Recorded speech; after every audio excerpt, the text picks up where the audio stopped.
창세기 44장 14절에서 16절입니다. 같이 읽겠습니다. 시작. 유다와 그의 형제들이 요셉의 집에 이르니 요셉이 아직 그곳에 있는지라 그의 앞에서 땅에 엎드리니 요셉이 그들에게 이르되 너희가 어찌하여 이런 일을 행하였느냐?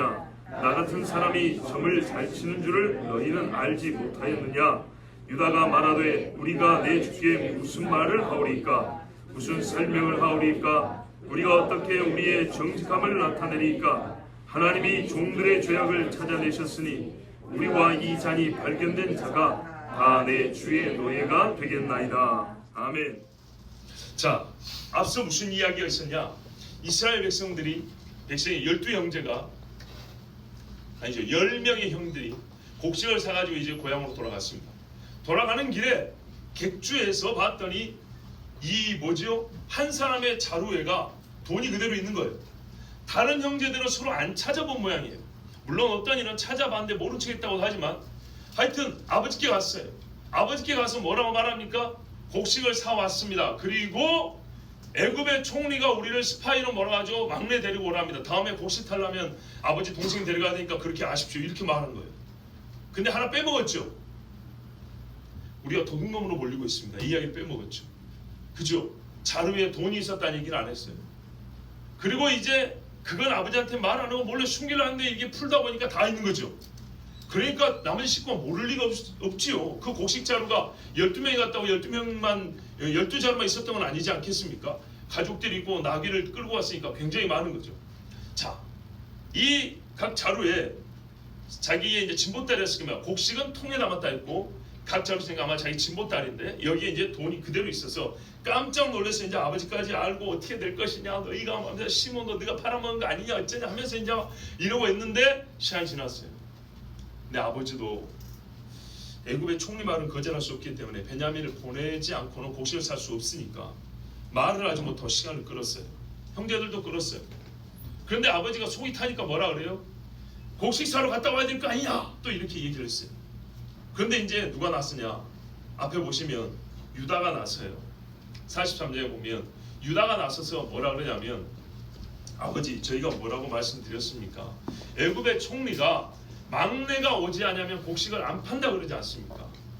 팔기는 고사하고 우리가 스파이로 몰려서 잡아 죽임을 당할 겁니다. 우리 곡식 사러 가서 못 돌아옵니다. 시몬도 잡혀 있는데 우리 다 죽을 겁니다. 제가 이렇게 말했어요. 그러니까 아버지가 뭐라 그러니까 그래 그러면 데리고 가라. 자, 이제 43장에 보시면 11절에 유다가 이제 아버지에 대해 좀 기분이 나쁘죠, 본인도. 그래서 10절에 보면 2번 갔다 왔을 거라고 이제 여기까지 얘기하니까 아버지가 그러면 이 땅의 아름다운 소산을 그릇에 담았고 가라. 예물을 드리라는 거예요. 애굽의 총리한테 잘못했다 하면서. 그리고 돈도 갑절로 가져가고 그리고 막내 아우도 데리고 가라. 역시 하나님의 사람답게 이렇게 축복을 합니다. 전능하신 하나님께서 그 사람 앞에서 너에게 은혜를 베푸사. 여기까지 축복이죠. 그 사람으로 너희 다른 형제와 베냐민을 돌려보내게 하시기를 원하노라. 내가 자식을 잃게 되면 이르리로다. 사실은요, 제가 오늘 이렇게 장수는 많고 설교할 기회는 적기 때문에 뛰어넘어가잖아요. 근데 하나하나 꼼꼼하게 보면 오늘도 본문이 이렇게 길 필요가 없고 몇 절만 가지고도 진짜 1시간을 논하기에 묵상하기에 충분한 양의 은혜가 이렇게 담겨 있거든요. 깊이가 있어요. 정말 그냥 하나의 스토리가 아니에요.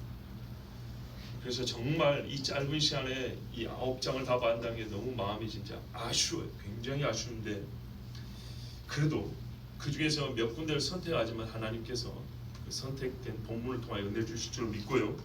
여기 보면 아버지의 자녀를 향한 이 마음을 여러분 이걸 깊이 생각을 해야 돼요. 이것 때문에 이건 많은 아니지만 유다와 요셉이 자기들의 말과 행동 거지를 결정하는데 이 아버지가 베냐민을 사랑한다는 것이 아주 큰 역할을 합니다. 자식을 잃은 아버지를 떠올리는 것, 이것이 요셉에게 유다에게 그들의 신앙을 표현함이 있었어요. 그들의 작정한 마음을 하나의 결정상으로 만드는 데 있어서 아주 지대한 영향을 미치기 때문에 여러분 잘 보셔야 되고, 이 말은 우리가 흔히 말하는 공감 능력이 좀 있어야 돼요. 성경은 하나님 우리를 동정하신다 그러죠. 같은 심정을 가진다는 얘기예요. 특히 여기 아버지 되신 분들 보세요. 내가 자식을 잃게 되면 이르리로다. 이게 정말 어려운 이야기입니다. 진짜 이거 괴로운 이야기입니다. 그래요. 그 형제들이 예물을 마련하고 갑절의 돈을 가지고 베냐민까지 데리고 내려가서 요셉 앞에 섭니다. 할 수 있는 건 다 하는 거예요. 자, 이래가지고 갔더니 요셉이 어떻게 합니까?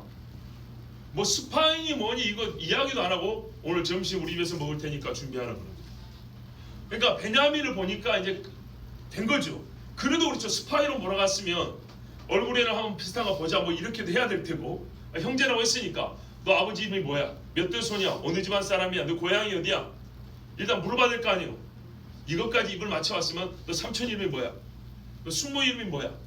이렇게 맞춰봐야 되는데 전혀 하지 않습니다. 그러니까 요셉은 총림에서 형제죠. 예, 넘어갔습니다. 밥 먹자 그랬더니 이 형제들은 자기들 생각에서는 요셉이 좀 따져들 줄 아는데 전혀 안 따지고 밥을 먹자 하니까 의아하죠. 거기다가 요셉의 집으로 초대를 합니다. 생전 처음 가보는 요셉의 집이 어디 있었을까요? 나중에 보면 바로의 궁전까지 우는 소리가 들렸답니다. 우는 소리를 누가 전해줄 수도 있어요. 요셉이 울었다고. 그런데 애굽에 있는 사람들이 다 들었다는 소리를 볼 때 아마 애굽 총리 관저도 왕궁과 근접해 있었을 것이라고 볼 수 있습니다. 자, 이래니까는 그 의리의리한 집들이 있는데 이 거지 같은 사람들이 생전 처음 보는 대저택으로 들어가는데 겁이 날까요 안 날까요? 나죠. 그러니까는 점심을 먹자고 초대를 했지만 물론 이 말도 종들에게 말하고 형들한테는 말 안 했을 수도 있죠. 그래서 데리고 가는데 보니까 의리의리한 집이니까 이게 초대를 받은 건지 죽이자고 데려가는 건지 알 수가 없으니 형들이 이제 걱정이 이만저만 아닙니다. 그런데 들어가 보니 어떻게 돼 있어요? 상을 쫙 차리고 손 씻고 발 씻으라고 물 주고, 그죠? 염을 먹일 수 있는 시간과 장소도 주고, 그리고 이제 앉아서 밥을 먹는데 차서대로 앉혔더라. 이게 확률적으로 얼마나 어려운지 아세요?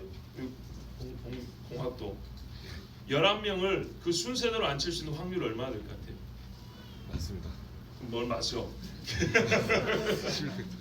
엄청난 게 어려운 거죠. 예, 누군가 이거 계산해봤답니다. 수학 잘한 사람이 3,900만 분의 1이 넘습니다. 거의 4천만 분의 1입니다. 그 확률이. 그러니까 이 형제들이 깜짝 놀란 거예요. 어떻게 우리가 이렇게 앉을 수 있지? 나이 차이가 4살씩 난 것도 아니에요. 위에 형들은 경쟁으로 이렇게 애를 낳기 때문에 거의 1살 차이 막 이렇게 난단 말이에요. 그러니까는 다 수염 나고 머리에 희끗희끗한 사람들이 이거 나이 맞추기 진짜 어려운데 그대로 앉혔단 말이죠. 거기다가 먹을 걸 주는데 내 막내는 어떻게 해요? 이제 막내는 다 알죠. 새로운 얼굴이니까 5배 그걸 주는 거예요. 다 먹지도 못하는데 그만큼 사랑을 듬뿍 이렇게 표현을 했어요. 자, 그래 잘 먹고 이제 곡식 사가지고 돈도 받았다 하고 모든 것이 우리가 흔히 하는 말이죠. 원만히 해결되었으므로 원만히 해결되었으므로 서로 도장 딱 찍고 가면 되는데 거기서 또 하룻밤 잤어요. 그 대저택에서. 그리고 아침 일찍 떠나갑니다. 갈 때 요셉이 언제 작전을 세웠는지 모르지만 아마 그 밤이었을 가능성이 있죠. 하나님께도 기도를 했겠죠. 여러분 같으면 그 밤에 그냥 아무 생각 없이 잠을 자질 않았을 거 아닙니까? 아침에 종에게 말합니다. 은잔 하나 막내 자루에다 넣어라. 이렇게 시킵니다. 자, 아무것도 모르고 빠이빠이 하고 잘 가는데 그냥 굿바이 하고 가는데 갑자기 뒤에서 말을 타고 급하게 애굽의 관리가 관복을 보면 알죠. 거기다 요셉의 시종 딱 보면 아는데 이 사람이 와가지고 멈춰 하더니 이 도둑놈 새끼들아 막 이런단 말이죠. 기겁을 했지 않겠습니까? 혹시 또 돈 들어있나 하고 분명히 계산하고 이번에 확인을 했을 겁니다. 그쵸? 저번에 그런 일이 있으니까 계산도 하고 받을 거 받고 줄 거 주고, 그죠? 예, 공짜랄 건 공짜라고 딱 끝난 다음에 확인됐습니다 이러고 잠궜을 거라고요. 그런데 말이죠, 하는 말이 너희가 배은망덕하다. 우리 주인이 너에게 이렇게 큰 은혜를 베푸는 세상에 애굽의 총리 관저에서 히브리 사람 너희 주제 뭡니까? 큰 대접을 받고 그 집에서 잠까지 자고 아침에 이렇게 보냈더니 무사하게 스파이인 줄 알았다가 이렇게 혐의를 풀어서 보냈더니 그러면 그렇지 놈의 새끼들 이 도둑놈들 너희가 못된 놈들이 맞아 그러면서 우리 주인의 은잔을 훔쳐가 이랬단 말이죠. 그 은잔 우리 듣도 보도 못한 건데 우리 주인이 그거 점칠 때 쓰는 거 아니야. 그 점을 어떻게 쓰냐면 물이나 뭐 이렇게 액체를 담가놓으면 거기 뭐가 보인답니다. 예, 뭐 하여튼 이런 식으로 점을 쳤대 옛날에. 하여튼 그래서 그거 발견된 놈은 우리 주인이 잡아오라 한다. 보자. 그랬어요. 근데 이 종도 차서대로 풉니다. 자루를. 형부터 쭉쭉 푸니까 발견된 사람이 없어요. 제일 도둑질 잘할 것 같은 르우벤, 시몬, 레위, 유다 여기까지 가면 그래도 안심인데 이 네 사람한테 발견되지 않았어요. 그러면 뭐 안 봐도 되지. 특별히 막내야. 세상에 이 순진무구한 이 막내가 어찌 도둑질을 했겠냐. 얘가 지금 장가간 지도 얼마 안 됐는데. 그런데 이걸 웬일입니까? 막내 자루에서 은잔이 발견된 겁니다. 자, 이때 형제들이 어떻게 했습니까? 중요한 이야기인데요. 다 옷을 찢었다 했습니다. 10명의 형이 다 옷을 찢었답니다. 옛날에 요셉 팔았던 그 놈들 똑같은 놈들인데 베냐민이 도둑놈으로 판단이 되자 실제는 아니지만서도 뭐 언제는 뭐 자기들이 돈도 가져온 건 아니었는데 주인 그 애굽의 총리가 넣은 거 아닙니까? 어쨌든 간에 도둑놈으로 판단이 되자 전부 다 옷을 찢고 같이 돌아옵니다. 뭐라 그랬냐면 처음에 자신만만해서 유다가 잘 보세요. 이제 유다가 먼저 계속 나옵니다. 유다가 뭐라 하냐면 그 발견한 놈은 죽을 것이고 우리는 다 종이 되겠습니다. 이렇게 말했어요. 유다가. 그러면 옆에 있던 르우벤 형이 야야 넷째야 이 형이 있는데 네가 우리 낯설 일이 아니다 이랬을 거 아니에요? 그래도 지금 그러질 못해요. 왜 그러죠? 베냐민 데리고 올 때 르우벤이 자기 자식들을 담보로 걸어놓고 베냐민 책임진다 그랬죠. 그런데 그 뒤로 입 싹 닦아버렸죠. 그러니까 유다가 나서서 똑같은 말을 했어요. 아버지, 내 두 아들이 아버지께 있지 않습니까? 누구죠? 베레스와 세란가? 있죠. 얘네들 아버지 손에 내가 맡깁니다. 책임져 달라는 게 아니라 죽여도 좋고 어쩌도 좋고 내가 책임지고 베냐민 데리고 오겠습니다. 장자 역할을 자처한 사람이 누구예요? 유다예요. 유다. 그래서 이참에부터는 유다가 항상 먼저 나와요. 르우벤은 아무 수를 못합니다. 차서대로는 넷째 아들이지만 그렇죠? 넷째 아들이지만 그가 이 집을 책임지겠다고 할 때 자타공인 장자가 됩니다. 물론 나중에 축복권은 요셉에게 가지만 현재 요셉이 없는 상황에서 유다는 장자의 역할을 감당합니다. 그래서 유다가 이때도 대표로 말합니다. 죽을 것이요 우리는 종이 될 것이요. 자 이렇게 했는데 발견이 되놓으니까 어떻게 해요? 베냐민이 자기들 말대로 죽어야 합니다. 그 주인의 종이 뭐라 하면 너희 말대로 한다 그랬어요. 근데 너희 말대로 하는데 좀 깎아줍니다. 너희 말대로 해서 그 사람은 종이 될 것이다 이렇게 말합니다. 유다는 죽여도 된다 했는데 애굽의 총리의 종은 종이 된다 이렇게 말합니다. 하여튼 죽여도 된다는 것을 종 삼아주면 봐준 거죠. 그러나 저러나 베냐민을 뺏기게 생겼어요. 그래서 어떻게 됩니까? 형들이 같이 요셉의 집으로 짐을 챙겨서 다시 돌아옵니다. 그 이후 14절입니다. 유다와 그의 형제들이 요셉의 집에 이르니 요셉이 아직 그곳에 있는지 기다리고 있었죠. 그 앞에서 땅에 엎드리니 자 여기도 유다와 그의 형제들 합니다. 루벤이라 하지 않고 그죠? 유다가 이제부터는 이 형제들의 머리로 언급되고 있습니다. 누가 봐도 유다는 하나님 보시기에 그의 행실이 우두머리와 같게 본인이 그렇게 책임감을 가지고 행하기 때문에 그는 현재로서는 형제들의 머리라고 해도 과언이 아닙니다. 실제로 나중에 뭐라 합니까? 야곱이 축복할 때 너는 형제들의 찬송이 된다 이렇게 말했습니다. 자 지금부터 유다 중심으로 사건이 진행될 것을 우리가 알 수 있습니다. 아까 말씀드린 대로 실제 베냐민을 데리고 오게 한 사람도 유다고 책임을 지겠다는 사람도 유다입니다. 그러니까 이제 유다가 본인의 말대로 책임을 지는가, 이것도 우리가 확인해 볼 문제죠. 자, 요셉이 그들에게 이르되 너희가 어찌하여 이런 일을 행하였느냐, 나 같은 사람이 점을 잘 치는 줄을 너희는 알지 못하였느냐.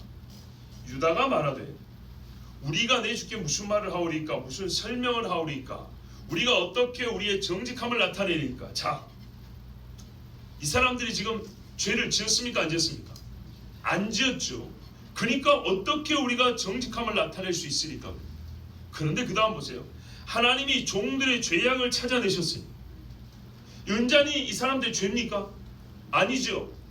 근데 유다가 말하는 죄는 무엇을 지시하는 걸까요? 옛날에 요셉한 거죠. 근데 요셉한하고 은자랑은 무슨 상관입니까? 이게 여러분 지혜입니다. 이게 성경에서 할 때 굉장히 중요한 통찰을 줍니다. 성경 안에서 하나님의 사람들이 하나님의 사건을 해석하는 방식을 보면, 아까 어제도 말했죠, 논리적으로 소위 인과관계가 이렇게 딱딱 안 맞게 보이는 게 너무 많아요. 그런데 그거를 희한하게 고리를 딱 채워버립니다. 그리고 그게 틀리지 않다고 말합니다. 이게 하나님의 화법이에요. 우리와 이 잔이 발견된 자가 다 내 주의 노예가 되겠나이다. 하나님이 종들의 죄악을 찾아내셨습니다. 자, 은자는 훔친 게 아니고 요셉을 팔았던 일에 대한 죄값을 치르고 있다는 걸 인정하는 겁니다. 그렇죠? 애굽의 총리는 유다의 말뜻을 모릅니다. 물론 알죠. 그렇지만 애굽의 총리로서는 지금 모른다고 생각하고 말하는 겁니다. 그러니까 애굽의 총리 앞에서 뭐 구구절절 얘기할 필요는 없는 거고, 본인들의 고백입니다. 형제들의 고백. 형제들은 지금 그때 일을 생각하면서 지금의 억울한 사건을 받아들이고 있습니다. 때로는 이게 우리에게 필요한 신앙의 자세입니다. 내가 이 A라는 잘못을 안 했지만 B라는 잘못을 했으면 이것을 생각해서라도 이것을 참는 마음도 우리가 있어야 합니다. 민수기 32장 23절에 너희 죄가 반드시 너희를 찾아낼 줄 알라 그랬어요. 어떻게 죄가 죄인을 찾아냅니까? 하나님께서 찾아내게 하시는 거죠. 그래서 이게 창세기에 나온 말이 민수기, 우리가 말하는 모세의 입에 그대로 담겨져 있습니다. 너희 죄가 너희를 찾아낸다. 내가 찾아서 딱 서로 묶어줄 것이다. 자, 하나님은 요셉의 억울함을 풀기 위해서가 아니라 형들의 죄를 용서하고 그들을 바로 서게 하기 위하여 지난 22년간 일을 해오셨습니다. 그렇죠? 요셉의 억울함은 사실 진작에 풀렸어요. 어째서 풀렸습니까? 애들을 낳잖아요. 그렇죠? 애굽의 총리가 되고 아이들을 낳으면서 그 억울함은 이제 다 풀렸어요. 만약에 억울할 걸 갚고 같으면 형제들을 이런 훈련을 시키고 시험을 할 것이 아니라 전부 다 감옥에 쳐넣어서 고생을 하게 해야죠. 그런데 지금 이것은 억울함을 풀기 위해서 하는 게 아니라 분명히 말씀드리지만 이스라엘을 세우기 위함입니다. 자, 요셉은 이 형제들을 위하여 지금 일을 하고 있는 중이라는 걸 아셔야 됩니다. 요셉을 통하여, 하나님은 요셉을 통하여 일하신 것이지만, 개념 정리하자고 요셉을 통하여입니다. 따옴표. 통하여 일하시지만 야곱의 온 집을 따옴표 위하여, 이 집을 위하여 지금 일해오시고 있다는 것을 지난 22년도 일했고 지금도 일하고 계셨다는 것을 아셔야 합니다. 우리가 그것을 잘 구분해야 돼요. 하나님의 목적과 수단 내지는 도구로 쓰이는 것. 요셉은 최종 목적이 아니에요. 하나님의 목적지는 뭐냐면 야곱의 집이에요. 모든 일이 이제 다 잘 되었다고 생각한 바로 그때 형제들끼리, 잘 보세요. 오늘 아침만 해도 어쨌죠? 잘 됐죠? 원만이 되었으므로. 이 말할 때 여러분 떠오르는 게 보통 결혼식 할 때 그러더라고요. 원만이 합의가 되었으므로 성혼 선포를 한다 이러더라고요. 자, 이 귀한 일에 도장을 찍고 이제는 다 해결됐다고 나왔는데, 요셉과의 관계가 모든 문제가 다 해결된 줄 알았는데 그들이 잊고 있었던 문제가 아직도 남아있었고, 본인들 입으로도 뭐라 그래요? 그게 아직 남아있다고 아버지 하나님이 찾아냈다고 말을 하죠. 그렇죠? 원만히 해결된 게 아니었어요. 형제들끼리 적당히 옛날의 잘못을 시인하고 우리 중 한 사람이 어쩔 수 없이 감옥에 갇히는 고생도 좀 하고 아버지가 힘들었지만 그래도 막내를 보냈고 이제 그 막내를 무사히 데리고 곡식까지 가지고 집으로 돌아가게 된 이때 하나님은 원만이 끝나지 않았다고 다시 형제들을 불러 잡아다가 제자로 돌려놨습니다. 우리가 가끔 이렇게 착각하는 경우 있어요. 그 사람을 더 원망해요. 하나님 나 끝난 줄 알았는데 이거 해결됐잖아요. 아니, 너희들 수준에서는 원만히 해결됐는데 내 눈앞에는 아직 더럽구나. 돌아와 다시 서. 하나님 말씀. 그런데 그때 삼은 우리가 보기에는 억울한 상황을 만들어요. 사건을 하나님이 만들어요. 그러나 끝에 가서 보면 이것이 하나님의 지혜였다는 것을 탐복하지 않을 수가 없어요. 이 정도로 해결될 죄가 아니었어요. 여기서 그쳐서는 사실 아무 효과 없는 연단이었어요. 그냥 늘 앞으로 몇 년 동안 곡식만 사러 다니면 될 뿐이었어요. 서로 모른 체하고, 그죠? 여기서 그냥 갔으면 요셉 자기 정체를 드러내지 않은 상황이잖아요. 아직 형제를 만남이 없이, 자기들의 참 구원자를 만남이 없이 그냥 곡식만 먹으러 왔다 갔다 하는 거예요. 교회에서 하나님을 만남이 없이 예배만 왔다 갔다 하는 거예요. 회당에서 절기를 시키지만 메시아를 만나지 못하고 왔다 갔다 하는 거예요. 형제들은 스스로 정직한 자, 확실한 자들임을 증명했습니다. 자기 수준에서 그렇게 했습니다. 그러나 은잔이 발견된 것처럼 아직도 모르고 있는, 아니 잊고 있는 크고 은밀한 죄가 남아 있었습니다. 정직합니까? 스스로 그랬죠. 우리는 정직한 자들입니다. 우리는 신실한 자들입니다. 청렴한 자들입니다. 여러분, 다시 태어나기 전까지는 죽은 것이 아닙니다. 뭐가요? 내 자아는. 다시 태어나기 전까지는 죽은 것이 아니다. 우리가 다시 태어났을 때야 저 사람 한번 죽었던 사람이고 난 것은 아는 겁니다. 다시 태어난 증거 없는데 그냥 내가 죽었어요 이거는 아닙니다. 형제들을 대표해서 정직함과 진실함을 자신만만하게 큰 소리로 외쳤던 유다가 지금 자기를 죽이고 있습니다. 그 앞에 요셉 앞에 와가지고 엎드려서 이제 하는 말이 자기를 죽이고 있는 시간입니다. 이 죽음이 있어야 다시 태어남이 있는 것이고 그게 증표로 나타나는 겁니다. 제임스 몽고메리 목사님이 이렇게 말했어요. 가상적인 자기의를 자랑하면서 자신만만하게 삶을 살아온 그가 죽고 있다. 이 뒷부분 제 말입니다. 가상적인 자기의라는 것은 이제 그 몽고메리 목사님 이야기입니다. 우리는 자기가 생각해서 만들어놓은 신기루 같은 자기의가 있어요. 이 신기루 같은 자기의 때문에 자신만만해요. 그런데요, 이게 헛것이라는 것을 발견하기 전까지는 우리는 하나님 앞에 새로워진 자가 아닙니다.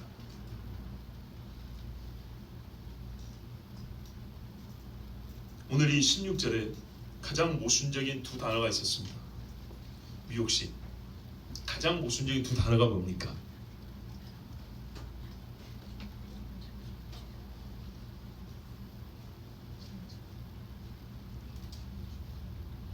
정직함과 죄악입니다. 정직한데 죄악이 찾아졌다니. 자기들이 정직한 것을 알아주지 못하고 그게 어떻게 이거를 설득할 방법이 없어서 답답한 사람이 바로 이어서 우리의 죄악이 찾아졌습니다. 세상에 이런 모순호법이 어디 있습니까? 바로 이것이 인간 실존의 실상입니다. 스스로 정직하다 여기나 하나님께서 찾아내신 죄악 앞에 무너질 수밖에 없는 자가 사람, 나와 여러분입니다. 이 국면에서는 내가 정직할지 몰라도 인간 실존의 전체 삶을 두고 하나님 앞에 정직하다 할 사람이 아무도 없습니다. 모든 사람이 죄를 범하였다고 말씀합니다. 요셉의 자는 훔치지 않았다는 것에서 정직합니다. 그러나 그들은 그들의 동생을 노예로 팔아버린 깊고 변경할 수 없고 가증하고 무서운 죄를 범한 사람들입니다. 이 죄에 대해서는 한 번도 고백한 적이 없습니다. 아직까지 아버지에게도 숨기고 있습니다. 이것이 이제는 어렵게 빛으로 끄집어내지고 있는 중입니다. 왜 고생을 시켰냐고요? 어제 우리가 여러 가지 질문을 했죠. 패턴만 요셉과 비슷하게 하면 되는 게 아니에요.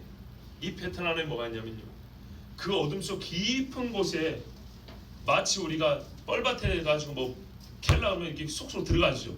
그죠? 땅속에 있는 것들 그것처럼 꼬리 잡고 끄집어내려면 이게 나옵니까? 이 죄라는 건 말이죠. 어둠 속 깊은 곳에 있어서 끄집어내기가 그렇게 어렵습니다. 빛이 여기 있으니까 일이 나오는데 안 나오려 해서 어렵게 끄집어내는 겁니다. 쉽게 될 것 같죠? 안 돼요. 이게 안 돼. 강한 자가 붙들고 있기 때문에 안 돼요. 성경을 통해서 여러분 실제를 배우세요. 원리와 실제를 우리는 성경에서 다 배웁니다. 힘들게 이제 형들의 죄악이 빛으로 나오고 있는 중입니다. 몸속 깊은 곳에 숨어있는 암덩어리를 5시간 수술하여 제거했습니다. 7시간 수술하여 암덩어리를 끄집어냈습니다. 끄집어내놓고 나서 마취해서 이렇게 끼고 보니까 암덩어리가 저 앞에 있는 거예요. 그것처럼 어렵게 유다와 형들은 자기들의 죄악을 이제 눈앞에서 보기 시작한 겁니다. 하나님께서 요셉을 통하여 정말 왜 이렇게 우리를 고생시키나 싶었지만은 그게 바로 우리식으로 말하면 수술 방법이에요. 이렇게 해서 찢으시고 갈라내셔서 잘라서 집어내고 있는 중. 그리고 나중에는요 그 피가 뚝뚝 떨어지는 암덩어리를 한번 만져보시오 그럽니다. 당신 몸속에 있었던 거예요. 자 여러분, 그 다음에 또 중요한 말이 있습니다. 절대 간구하지 말아야 될 말. 우리와 이 잔이 발견된 자가 다 내 주의 노예가 되겠나이다. 유다는 잘 보세요. 처음부터 베냐민을 종됨에서 제외하지 않았습니다. 나중에는 베냐민 대신 자기가 같이 있다 했지만 처음에는 뭐래요? 우리와 이 잔이 발견된 자가 다 형제로서 우리는 연합해서 같이 종되겠습니다. 이렇게 말했습니다. 처음에는 발견된다는 죽을 것이고 우리는 종이 되겠습니다 그랬어요. 그랬더니 요셉의 종은 발견된 자가 죽지 않을 것이고 그 사람만 종이 된다 그랬어요. 그러니까 이게 어느 정도 절충이 됐죠. 죽이지는 않으니까. 그리고 본인들이 한 말이 있어서 뭐라 그래요? 그러면 우리가 다 같이 종이 되겠습니다. 이렇게 얘기를 했어요. 그렇지만 요셉은 뭐라고 말하냐면 나중에 잔이 발견된 자만 내 종이 된다 이렇게 말합니다. 그쵸? 예. 자, 이때 여러분 한 가지 우리가 또 생각할 게 있어요.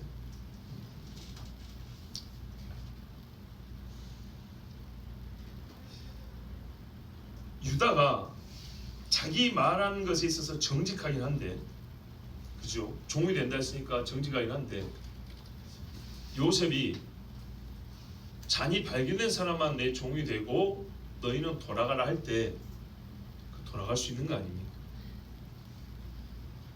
그렇죠. 그래도 형들이라 명색이 형이라 오긴 왔는데 괜찮으니까 너희는 가라 하면 아버지한테 할 말 있잖아요.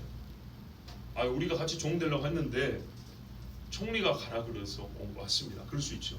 그런데 어떻게 해요? 아무도 그 자리에서 떠나지 않습니다. 이건 조금 이따 우리가 한번 다시 보고요. 자, 요셉이 나머지는 아버지께로 가라 하니 그러면 뭐랄까요? 베냐민은 지금 유다 형이 나서가지고 요셉과 자꾸 이렇게 대화를 하고 있고 뭐랄까요? 베냐민을 이렇게 구제하는 방법적으로 이렇게 대화를 하고 있을 때 베냐민은 여러분 무슨 생각을 했을까요?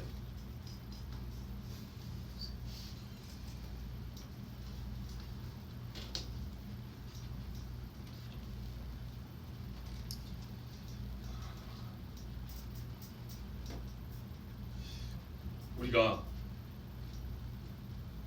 이 자리에서 좀 할 게 있습니다. 뭐냐면 요셉이 형들만 트레이닝을 시킬 것 같고 테스트할 것 같으면 잔을 형들의 자루에 넣으면 됩니다. 근데 봐보세요. 베냐민의 자루에 넣었어요. 만약에 아쉽게도 형들이 아직 이 중생이나 회심이 안 된 사람 같으면 그러면 당신이 시킨 대로 우리가 뭐 어떻게 하겠습니까? 갑니다. 이렇게 가버리면 베냐민이 종이 되는 겁니다. 그렇죠? 요셉이 베냐민을 종 삼고 싶어서 잔을 넣지는 않았겠죠. 그렇죠?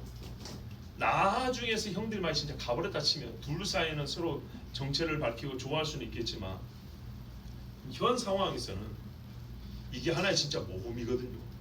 베냐민의 자루에다가 은자를 넣어버렸을 때 형들이 베냐민에서 중보하지 않으면 형들이 알고 가는 것과 아버지가 알게 되는 사실은 뭐냐면 베냐민이 애굽 총리의 종이 되었다입니다. 이게 결론입니다. 그리고 현재 상황에서 베냐민은 어떻게 지금 어떤 심리일까요? 내가 영락 없이 애굽 총리의 종이 되겠구나입니다. 그렇죠? 뭐 때문에요? 은자를 훔친 죄 때문에. 근데 나는 죄 지었어요, 안 지었어요? 안 지었어요. 죄 안 지었는데 나는 은자 훔친 죄 때문에 애굽 총리의 종이 돼요. 근데 우리 형이 나를 변호해 준 게 아니고 뭐라 그러냐면 결국에는 너무나 쉽게 우리가 당 종 되겠습니다 이렇게 해버렸어요. 나 안 훔쳤는데 훔쳤다고 하고 다 종이 되겠다 이렇게 말해버렸어요. 베냐민 역시 형 요셉을 판 죄를 함께 짓지는 않았지만 그 또한 이스라엘입니다. 무슨 말씀인지 아시겠죠? 앞에 형들은 옛적에 요셉을 판 죄를 회개하는 결정적 회심의 사건이 있어야 됐지만 베냐민은 태어날 때부터 순전하고 의인이라 회개할 필요가 없냐? 그건 아니라 이 말입니다. 베냐민도 나도 알지 못하는 은잔의 죄가 숨겨져 있는 인간이라는 것을 형들의 회개하는 자에서 똑같이 죄가 얼마나 무지막지하고 무서운 것이고 끔찍한 것이가 돼요. 그 죄의 사망의 두려움을 함께 맛을 봐야 되는 겁니다. 거기서 구원받는다는 것이 무엇인지 하나님의 은혜가 무엇인지를 같이 체험을 해야 같이 이스라엘 되는 겁니다. 이해가 되시죠? 우리는 이 이야기에서 자꾸 베냐민을 빼버리는 우를 범한다고. 베냐민이 주도적인 인물은 아닌데 베냐민이 함께 종이 될 수밖에 없는 자리에서 똑같이 용서를 받고 똑같이 풀려났다는 것을 아셔야 됩니다. 우리가 입장이 베냐민 입장이라면 그렇단 말이죠. 진짜 은자를 내가 훔치진 않았어요. 그러나 은잔이 아니라 죄 자체에 대하여 죄와 나와의 상관성에 대하여 깊이 생각할 수밖에 없는 시간인 겁니다. 내가 직접 재판을 받지 않아도 여러분 형사재판 받는 법원에 가서 한번 봐보세요. 앉아서 보는 것만 해도 심장이 오라두고 손발이 부들부들 떨립니다. 철차에 갇혀있는 사람들 보기만 해보세요. 몸이 서늘해집니다. 이게 죄입니다. 근데 눈앞에서 여참 어떻게 해요? 형들이 나 때문에 잡혀 생겼어요. 유다가 나 때문에 죄인이 되었단 말이죠. 베냐민에게도 깊은 죄에 대한 통찰이 필요한 시간입니다. 가장 선한 자라도 재판장 앞에서 두려워 떨 수밖에 없고 그 앞에서 노임을 받기 위해서는 대속자가 필요함을 베냐민도 배워야 합니다. 여러분 너무 선하셔가지고 지금 마음에 안 드십니까? 우리 중에 가장 선한 자라도 저기 앉아있는 하임이라 할지라도 우리에게는 중보자와 대속자가 필요합니다. 요셉이 이르되 내가 결코 그리하지 아니하리라. 자니 그 손에서 발견된 자만 내 종이 되고 너희는 평안히 너희 아버지께로 돌아 올라갈 것이니라. 자, 전에 하던 태도라면 스파이로 의심하는 것이 가하죠. 그렇죠? 원래 스파이니까 너희가 끝내 도둑질하는 스파이구나. 이렇게 의심해야 되는데 그러지 아니하고 스파이 혐의는 벗겨졌다 치고 은잔에 대해서만 책임을 묻겠다고 합니다. 그런데 여호와를 경외하는 자이기 때문에 그렇죠? 너무 심하게는 하지 않고 나는 죄값대로만 받겠다. 도둑질한 사람만 종이 되면 된다. 이랬습니다. 자, 이 말에는 최종적으로 확인을 한번 해보고 싶은 겁니다. 과연 형들이 베냐민을 놓고 갈 것이냐, 베냐민을 위하여 뭔가 다른 행동을 취할 것이냐. 자, 이제 마지막입니다. 예전의 형들 같으면 어쩔 수 없지 뭐 그러고 짐을 챙겨갔을 겁니다. 이렇게까지 했는데 우리가 뭘 더 할 수 있겠냐? 그러면서 역시 베냐민에게 눈물로 작별 인사하고 곡식 가지고 돌아갔을 겁니다. 근데요, 제 표현을 여러분 좀 이해하고 드리죠. 하나님이 요셉이 그렇게 생각할 수도 있는 찰나에 유다를 그 앞에 싹 들이미셨습니다. 여러분 이거 잡으세요. 형들의 눈에는 요셉이 하나님의 숨겨진 카드라면 요셉 앞에는 유다가 하나님의 히든 카드였어요. 오늘 이 사건은 상호적인 걸 알아야 됩니다. 요셉은 이전에 고생을 했기 때문에 이제는 아무런 하나님 앞에서의 어떤 그 장성해야 할 부분이 없는가? 요셉은 다듬어지고 깨져야 될 분이 없는가? 그렇진 않아요. 유다가 그에게 가까이 가서 이르되 18절입니다. 가까이 가서 어느 한전이라고 작심을 한 겁니다. 준비를 해왔던 겁니다. 여차하면 애굽의 총리를 설득하여 베냐민을 구하고 자기가 종이 되기로 작정한 유다는 형제들의 앞으로 나섰습니다. 역시 찬송이 될 만합니다. 여러분, 고난과 영광은 하나입니다.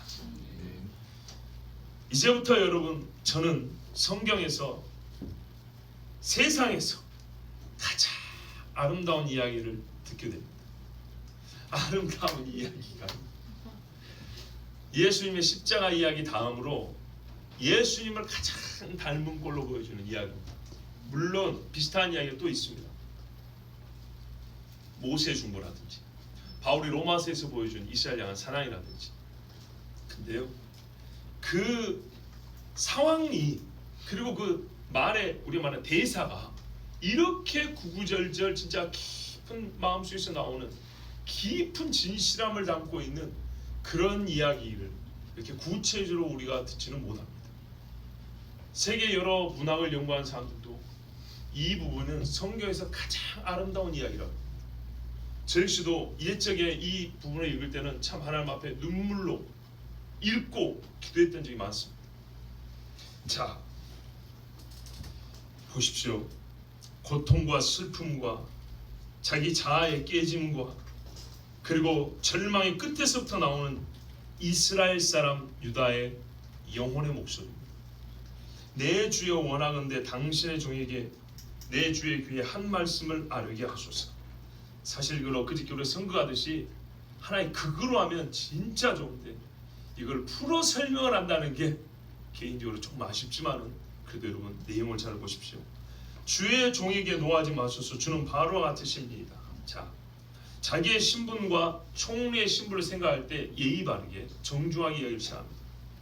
이제는 내 주께서 종들에게 물으시되 너희는 아버지가 있느냐 아우가 있느냐 하시기에. 보세요, 우리가 어제 봤죠. 서로 그들이 대화했다라 그랬지요. 스파이 문제만 원한 게 아니었다 그랬습니다. 이렇게 대화를 했어요. 가정사를 꼬치꼬치 캐물었어요. 우리가 내 주께 아뢰되 우리에게 아버지가 있으니 노인이요 또 그가 노년에 얻은 아들 청년이 있으니 그의 형은 죽고 그의 어머니가 남긴 것은 그뿐이므로 그의 아버지가 그를 사랑하나이다 하였더니. 자, 우리가 전에 이렇게 말을 했었답니다. 근데 당신이 데리고 오라 해서 데려왔는데 이 사람한테 당신이 너무했다고 말하려고 하는 게 아니에요. 이 아이를 데려온 것이 얼마나 힘들었는지를 얘기하는 거예요. 그래서 무슨 말이죠? 반드시 데리고 가야 한다는 것을 지금 얘기하려 하는 거예요. 왜 힘들게 데리고 갈 수밖에 없었냐? 우리 아버지에게는 이런 아들이기 때문에 당신이 적어도 사람이라면 이걸 좀 생각을 해줘야 된다는 거죠. 주께서 또 종들에게 이르시되 그를 내게로 데리고 내려와서 내가 그를 보게 하라 하시기로. 우리가 내 주께 말씀드리기를 그때도 그랬어요. 그 아이는 그의 아버지를 떠나지 못할지니 떠나면 그의 아버지가 죽겠나이다 그랬어요. 우리는 기록상 야곱이 한 말을 생각하는데, 그렇죠? 43장쯤에 뭐 야곱이 한 말이 생각나는데 그 전부터 형제들은 알고 있었어요. 만일에 베냐민이 아버지 야곱을 떠나면 야곱에게 무슨 일이 있을지 알고 처음에 너희 막내를 데리고 오라 할 때부터 형제들이 안 된다고 얘기했어요. 거짓말이라서가 아니고 있긴 있는데 얘 데리고 오면 우리 아버지가 죽습니다. 그러니까 안 됩니다. 이렇게 그때도 말을 했다는 거예요. 자, 그런데 어떻게 해요? 억지로도 데리고 오라 했으니 우리가 이렇게 억지로 데리고 올 수 있었던 것은 한 사람이 이 아이의 목숨값을 담보하고 데리고 왔습니다. 결론은 그렇게 이어집니다. 자, 그 목숨값을 담보할 사람이 필요하다는 형제들도 다 알았는데 그것을 실천한 사람이 누구죠? 유다였습니다. 그래서 유다가 지금 말을 합니다. 23절 보십시오. 여러분 좀 피곤하니까 눈 잠을 깨기 위해서 우리 23절에서 26절 같이 읽습니다. 시작. 주께서 또 주의 종들에게 말씀하시되 너희 막내 아우가 너희와 함께 내려오지 아니하면 너희가 다시 내 얼굴을 보지 못하리라 하시기로. 우리가 주의 종 우리 아버지에게로 도로 올라가서 내 주의 말씀을 그에게 아뢰었나이다. 그 후에 우리 아버지가 다시 가서 곡물을 조금 사오라 하시기로. 우리가 이르되 우리가 내려갈 수 없나이다. 우리 막내 아우가 함께 가면 내려가려니와 막내 아우가 우리와 함께 가지 아니하면 그 사람의 얼굴을 볼 수 없습니다. 아멘. 자, 이렇게 아버지한테 말씀을 드렸어요. 그랬더니 아버지가 뭐라 그러냐? 27절을 보면 주의 종 우리 아버지가 우리에게 이르되 너희도 알거니와 내 아내가 내게 두 아들을 낳았으나 하나는 내게서 나갔으므로 내가 말하기를 틀림없이 찢겨 죽었다고. 그때 찢어진 옷하고 피 묻혀갖고 왔죠. 내가 지금까지 그를 보지 못하거늘 너희가 이 아이도 내게서 데려가려 하니 만일 재해가 그 몸에 미치면 나의 흰머리를 슬퍼하며 수월로 내려가게 하리라 하니. 그러니까는 뭐였죠? 내가 슬픔 중에 죽을 거다 이렇게 얘기합니다. 자, 베냐민이 얼마나 야곱에게 중요한 아들인지 아시겠죠? 근데 지금 이 이야기를 요셉에게 누가 하고 있습니까? 유다가 야곱의 마음을 잘 알지요. 그런데 여러분, 이렇게 말을 하는 유다의 심정을 한번 생각해 보세요. 뭐라고 말하면 우리 아버지가 평상시 하는 말이 27절에 내 아내가 내게 두 아들을 낳았으니, 그럼 우리는 뭐예요? 한 아내가 두 아들을 낳았대요. 라헬이 요셉과 베냐민을 낳았대요. 뭐 나머지 세 부인하고 10아들은 뭡니까? 이제 이래서 소위 가정학, 심리학적으로 이 야곱의 문제를 푸는 사람들은 자식에 대한 편애 문제에 집중을 하는 겁니다. 그런데 여러분, 그 부분을 연구하는 걸 뭐라는 게 아니라 본인들은 그것 때문에 형제를 끝까지 미워하진 않았어요. 그리고 그 편애 문제가 어떻게 해결되냐면 심리학적으로 해결된 게 아니에요. 이미 유다는 여기서 해결해갖고 왔어요. 재밌죠? 그 문제는 성경에서 끄집어내고 해결 방안은 세상의 심리학자들, 정신분석학자한테 배우지 마시고 성경에 이미 해결되어 있는 이 집을 보면 성경에서 답을 찾는 거예요. 유다와 다른 자식들에 대한 이 아버지의 섭섭해함이 유다의 말씀이 다 들어있어요. 그렇지만 유다는 그 서름과 아픔 때문에 지금 아버지를 미워하거나 아버지를 생각하지 않거나 형제를 놓고 갈 생각도 하지 않아요. 아버지를 사랑하고 아버지를 걱정해요. 진작부터 걱정했어요. 우리 아버지 그랬어요. 매를 좀 맞았다고 부모를 미워하고 부모를 하대하는 자식은 그거는 진짜 나쁜 놈 새끼예요. 이 집 식구들을 봐보세요. 10명 아들은 뭐예요 도대체? 평상시에도 우리는 아들 취급을 안 했어요. 그런데도 이 10아들이 어떻게 했냐면 우리 아버지 죽는다고 처음부터 요셉한테 이렇게 말을 했어요. 베냐민을 아껴둬야 된다고. 하나님께서요 그날이 조금씩 만져오고 계셨어요. 근데 결정적으로 어떻게 되면 완전 회복이 됩니까? 소위 말하는 상처 회복이라는 것도 결국에는 죄사함입니다. 죄사함. 미웠어요. 그렇지만 그 미운 아버지와 동생을 위하여 목숨을 내놓고 있습니다. 유다가 정확히 아버지에게 일어난 일을 예상하며 말하는 유다의 말에는 아버지와 형제를 위한 진심이 가득 담겨 있습니다. 요셉은 지난 9년간 왜 아버지께 소식을 전하지 않았을까요? 무심한 아들인가요? 호강에 겨워서 아버지를 잊었을까요? 그러고 보니 그것도 이상하죠. 그렇지 않습니까? 형들한테 아버지가 안녕하냐 어쩌냐 그렇게 궁금할 것 같으면 자기가 진작에 알아볼 수 있잖아요. 아랫사람 시켜서라도 알아볼 수 있잖아요. 그런데 아무것도 하지 않고 있었어요. 요셉이 무심한 게 아니고 바로 이건데 여러분, 때로는 배가 고파 굶는 시간이 좀 필요할지라도 보고 싶지만 참고 그리워하는 시간이 좀 걸릴지라도 하나님의 때가 있는 겁니다. 이런 식으로 하지 않고 형제들과 만나지 않았으면 이 집은 야곱의 집은 완전히 하나 되지 못합니다. 각자 자기의 소욕을 풀 뿐입니다. 나 요셉은 출세했고 아버지 보고 싶으니까 보고 말고 화나니까 형제들을 또 미워하고 말 것이고 아버지가 편했으니까 아버지 죽어도 내가 장례도 안 치러줄 거예요 막 이러면서 험한 소리를 하고 이러고 많은 집이 됩니다. 그러나 온 집이 아버지부터 막내까지 완전히 하나 되기 위해서는 하나님의 때를 기다려야 됐던 겁니다. 아버지의 생명과 아이의 생명이 서로 하나로 묶여 있거늘 아버지의 생명이 아이의 생명 안에 묶여 있답니다. 이처럼 아들을 사랑한 줄 압니다. 이제 내가 주의 종 우리 아버지에게 돌아갈 때 아이가 우리와 함께 가지 아니하면 아버지가 아이의 없음을 보고 죽으리니 이같이 되면 종들이 주의 종 우리 아버지가 흰머리로 슬퍼하며 수월로 내려가게 함이니이다. 주의 종이, 그러니까는 더 이상 내가 아버지께 죄를 짓지 않게 해달라는 거예요. 당신도 아비가 있으면 자식으로서 내 마음을 알 거 아니야. 우리가 잘못된 거 인정하니까 죄값은 내가 치르겠소. 괜히 이 죄하고 아무 상관없는 아비가 우리의 죄 때문에 죽는 일까지야. 당신 지금 잘못된 사람만 종이 되라 하지 않았냐? 근데 당신이 하는 판단대로 하면, 이렇게 형벌을 내리면 진짜 이 은자를 훔친 거하고는 아무 상관이 없는 사람이 죽게 된다. 이거 하나님을 경외하는 공의로운 재판장으로서 당신이 바라는 거 아니지 않냐? 그러니까 정말로 죄 지은 사람만 벌을 받게 하려면 아버지에게는 일체 해가 가지 않게 해야 된다. 이게 진짜 당신 말대로 되는 거다. 그러니 베냐민 대신 한 사람, 내가 감옥에 갇히겠다. 당신이 종이 되겠다. 이렇게 말합니다. 주의 종이 내 아버지에게 아이를 담보하기를 내가 이를 아버지께로 데리고 돌아오지 아니하면 영영이 아버지께 죄짐을 지리다 하였사오니 이제 주의 종으로 그 아이를 대신하여 머물러 있어 내 주의 종이 되게 하시고 그 아이는 그의 형제들과 함께 올려보내소서. 그 아이가 나와 함께 가지 아니하면 내가 어찌 내 아버지에게로 올라갈 수 있으리까. 두렵건대 제가 내 아버지에게 미침을 보리이다. 개인적으로 제가 이렇게 읽는 것 자체가 제 마음에 안 들어요. 이거는 진짜 무릎을 꿇고 울면서 읽어야 되는 거예요. 그러면은요 마음에 와닿는 게 있어요. 제가 2005년도에 첫 번째 사역했던 교회에서 그 다윗이 밧세바를 가늠하고 아이를 낳았는데 아이가 죽죠. 그 아이가 죽는 그 장면을 설교를 했어요.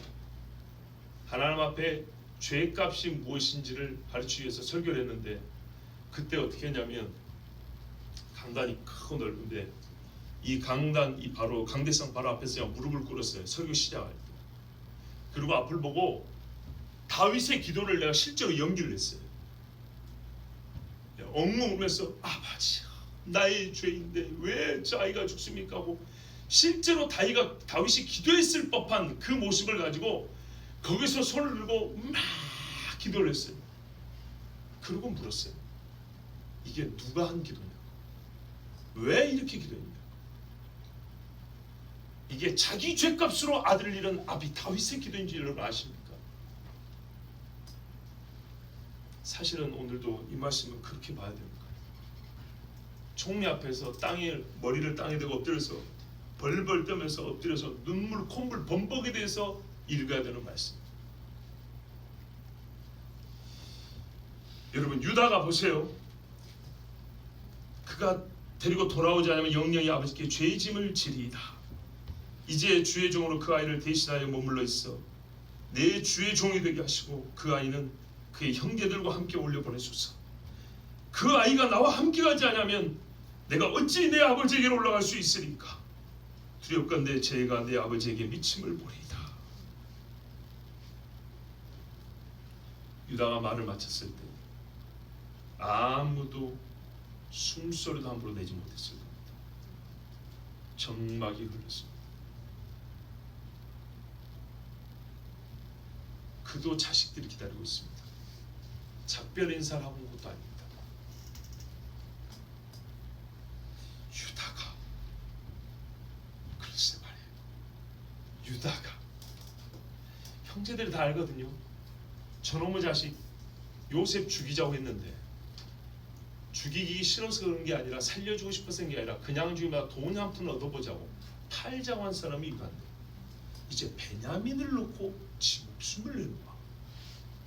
요셉 입장에서도 유다 형이 자기한테 얼마나 모질게 하고 나를 살았으나 죽은 삶을 살게 한 사람이 유다인 줄 아는데 유다 형이 지금 나와 똑같은 어머니 배에서 난 베냐민을 위해서 자기 목숨을 내놓는다. 이거는 요셉이 생각지 못했던 거예요. 정말 이런 걸 보고 반전이라고 하는 거예요. 형들이 변하기를 바랬고 형들이 변한 모습을 기대를 했지만 그게 안 된 것 같아서 본인이 훈련을 하고 테스트를 했지만 유다가 이렇게 나와서 자기가 베냐민을 위해서 목숨을 내놓을 줄은 요셉도 알지 못했어. 여러분 예수님이 보이지 않습니까?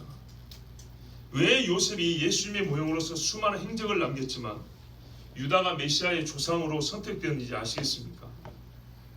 유다는 실제적으로 중보의 행실을 보인 사람입니다.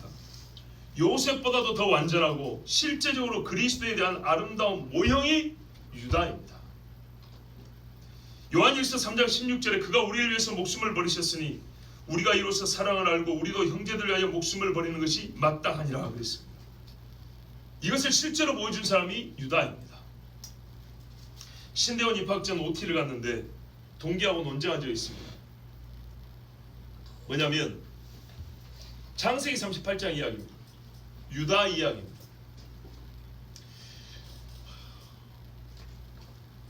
여기를 좀 봐주셔요.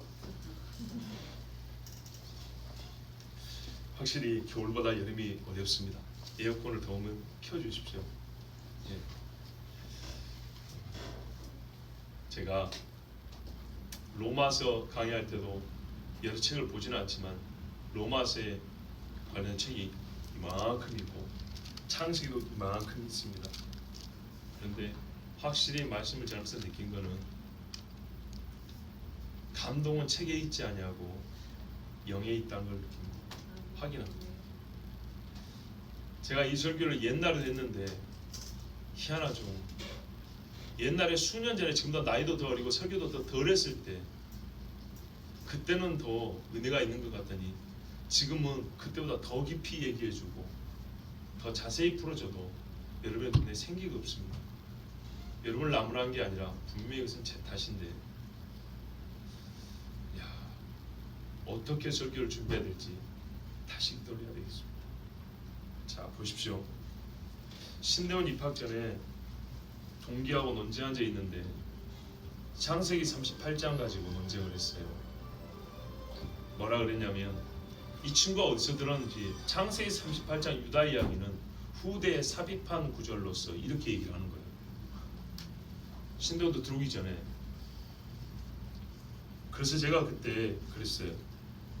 너 창세기 44장 어떻게 설명할래? 유다가 베냐민을 위해서 지 목을 내놓는다. 네 말대로 37장하고 39장만 딱 연결하면 자연스럽긴 한데 37장에 보이는 유다가 44장의 유다하고 연결이 되냐? 안 된대. 그러면 후대 삽입이고 뭐고, 보통 후대 삽입이란 말 뜻은 사실이라는 게 아니고 어떤 신학적 목적을 가지고 끼워 넣는다는 건데 그것이 아니라 봐봐라. 44장은 38장이 없으면 이해할 수 없는 소설이 되는데, 지금 이 중보가 말이죠. 이해할 수 없는 소설이 되는데 사람의 회심이 맺는 열매를 우리가 보고 있는 거다 지금. 그러면 회심의 사건을 기록하는 것이 당연하지 않느냐.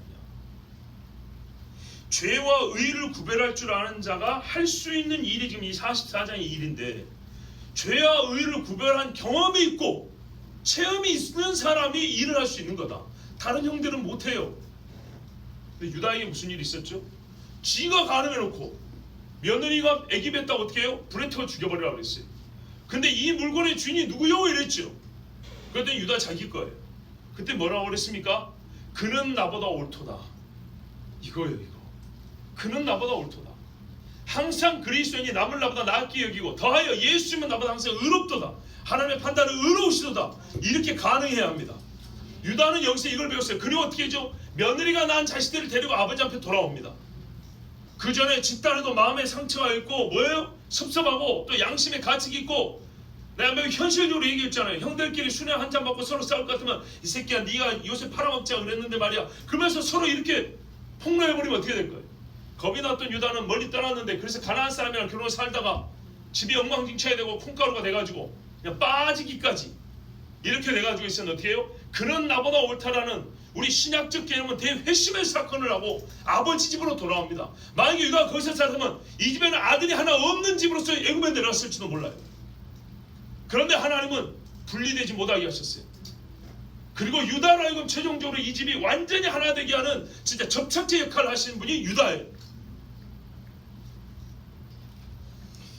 자, 후대의 삽입이 될 수도 없지만은 그렇다 하더라도 그 목적은 오늘 이 사건의 근원적 동기와 능력을 설명하기 위함입니다. 자, 이렇게 유다가 자기 자신을 바치면서 요셉이 화가 나면 그 자리에서 목을 칠 수도 있는 건데 자기 동생 베냐민을 위해서 목을 내놓으니까 요셉이 어떻게 했죠? 그래서 이거는 우리가 실제로 연기하듯이 읽어야 된다. 그 장면을 생각해 보면서 요셉이 시주하는 자들 앞에서 그 정을 억제하지 못하여 이건 자기가 생각한 것 감동 이상이거든요. 나는 이렇게까지 생각하지는 못했어. 겨우 커트라인만 넘으면 된다고 생각했는데 이건 만점을 받아버린 거예요. 크게 소리 질렀습니다. 소리 질러 모든 사람을 자기에서 물러가라 소리쳤어요. 이 종들은 영문도 모르고 벌벌 떨면서 겁이 나서 이제 물러갔어. 그 형제들에게 자기를 알리니 그때 그와 함께한 다른 사람이 없었더라. 자, 요셉이 큰 소리를 울었어요. 계속 막 으악 울었어. 애굽 사람이 들리냐 바로의 궁중에 들리더라. 아마 이때 이 형들도 내가 요셉입니다 말하기 전까지는 무서워서 엎드렸을 거예요. 벌벌 떨었을 거예요. 자, 여러분, 옛날과 다른 형들입니다. 과거와는 반대의 길을 형들이라야 함께 약속의 땅을 향해 걸을 수 있었기 때문에 요셉은 그들을 시험했습니다. 요셉 자신의 변화 과정을 볼 때도 당연한 일이었습니다. 꿈은 꿨지만 자랑하는 자에서, 타인의 꿈을 해석해 주는 자에서, 생명을 살리는 데 지혜를 사용하는 지금의 모습까지 하나님은 요셉 자신을 이렇게 성장시켜 주셨습니다. 요셉 본인을 이스라엘답게 만들어 주셨습니다. 그래서 요셉도 자기와 같이 형들이 변화되기를 바랬던 것입니다. 그런데 하나님은 바람은 바람이지만 그 결과에 있어서는 요셉이 기대한 것보다 훨씬 큰 열매를 허락해 주셨습니다. 요셉은 형제들이 함께 나타날지 기대하지 않았을 수도 있습니다. 10명이 다 갔지만 무섭다고 몇 명이 안 왔을 수도 있는 거 아니겠습니까? 그런데 다 나타났습니다. 베냐민을 데리고. 그리고 유다가, 세상에 다른 형들도 아니고 유다가 이렇게 베냐민을 위해 자기를 종으로 내놓을 것이라 예상은 못했습니다. 그런데 오늘 유다는 나 요셉보다 더 나은 의를 보여주었습니다. 여기에 요셉도 충격을 받은 겁니다. 더 이상 숨길 수가 없었고 크게 눈물을 흘린 것은 형들이 변화됐다는 것을 넘어서서 완전한 이스라엘로 하나님이 나와 형들을 여기까지 이끌어 주신 것에 대한 이 종합적인 감동이고 감사합니다. 나는 형들을 회개시키려 하여서 시험했으나 나는 그들로 하여금 참 이스라엘 사람, 마음에 간사함이 없는 정직한 사람들이 되게 하고자 하였으나 유다는 정직을 넘어 희생을 택하였습니다. 나의 기뻐함이 이 일 말고 어디에서 넘쳐날 수 있습니까? 이보다 더 큰 사랑과 의로움을 어디서 볼 수 있습니까? 요셉은 억울하게 옥살나면서 간음을 멀리했지요. 그렇죠? 애굽의 총리로서 부정을 저질 수 있는 그런 악은 멀리했죠. 그러나 무엇은 아직 못 해봤어요? 중보를 해본 적은 없어요. 대속의 죽음을 자기가 침을 지겠다고 한 적은 아직까지 없어요. 그런데 나를 팔았던 유다가 과거에는 나를 팔아 돈 몇 푼이나 만져보고 있다는 그 형이 새 사람이 되어서 형제의 목을 내놨으니 어째요? 유다가 그동안에 하나님께서 물론 나를 통하시긴 했다 할지라도 하나님께서 최종적 유다를 완전한 이스라엘을 만들어 주신 겁니다. 요셉은 깜짝 놀랐어요. 과연 하나님이 나를 통하여 무슨 일을 하셨는가? 하나님은 크고 놀랍도다. 요셉이 울었어요. 여러분, 요셉은 예수님의 예표죠. 고난과 영광에 있어서.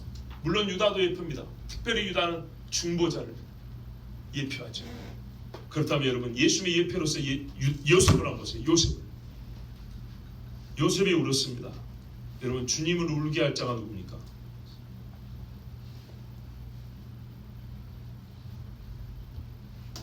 여러분, 우리가 우리 죄를 품고 있으면 주님이 슬퍼서 우십니까?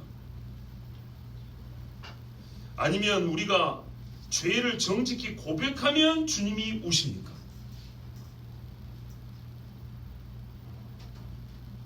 어느 쪽이 더 사실에 가깝고 어느 쪽이 여러분이 원하는 바입니까?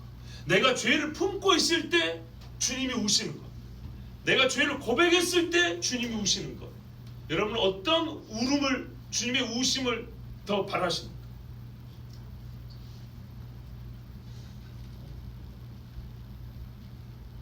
예루살렘이 무너지는 것을 아시고 예수님이 우셨습니다. 그러나 그 눈물은 아무도 알지 못했습니다. 그러나 이날은 유다도 요셉도 베냐민도 다 같이 우는 날입니다. 나의 죄를 고백하며 주의 선한 일을 위하여 종되기를 자처함을 보고 주님이 우시게 하십시오. 네가 나를 위하여 죽는구나. 그것을 보고 주님이 우시게 하십시오. 아버지를 사랑하고 아비의 고통을 내가 짊어지고 형제를 사랑하여 형제의 죄짐을 내가 짊어지며 주 앞에 엎드리며 주님이 눈물로 나에게 자신을 보여주십니다. 3절 보십시오. 같이 읽습니다. 요셉이 그 형들에게 이르되 나는 요셉이라 내 아버지께서 아직 살아계시니까 형들이 그 앞에서 놀라서 대답하지 못하더라. 아멘. 아버지의 살아있음 중요한 문제입니다. 여러분, 성경의 화해 사건과 이야기는 비유랄지라도 항상 살아계신 아버지가 계십니다. 이 아버지가 없으면 화해도 불가능하고 무의미해져 버립니다.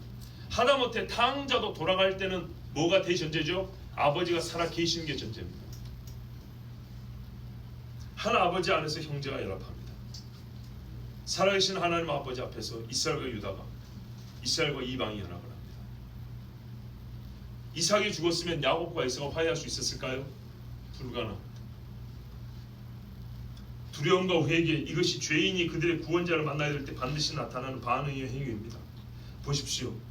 놀라서 대답하지 못하더라. 두려웠다는 얘기입니다. 불안에 떨었습니다. 자기들끼리의 죄의 시인이 있었습니다.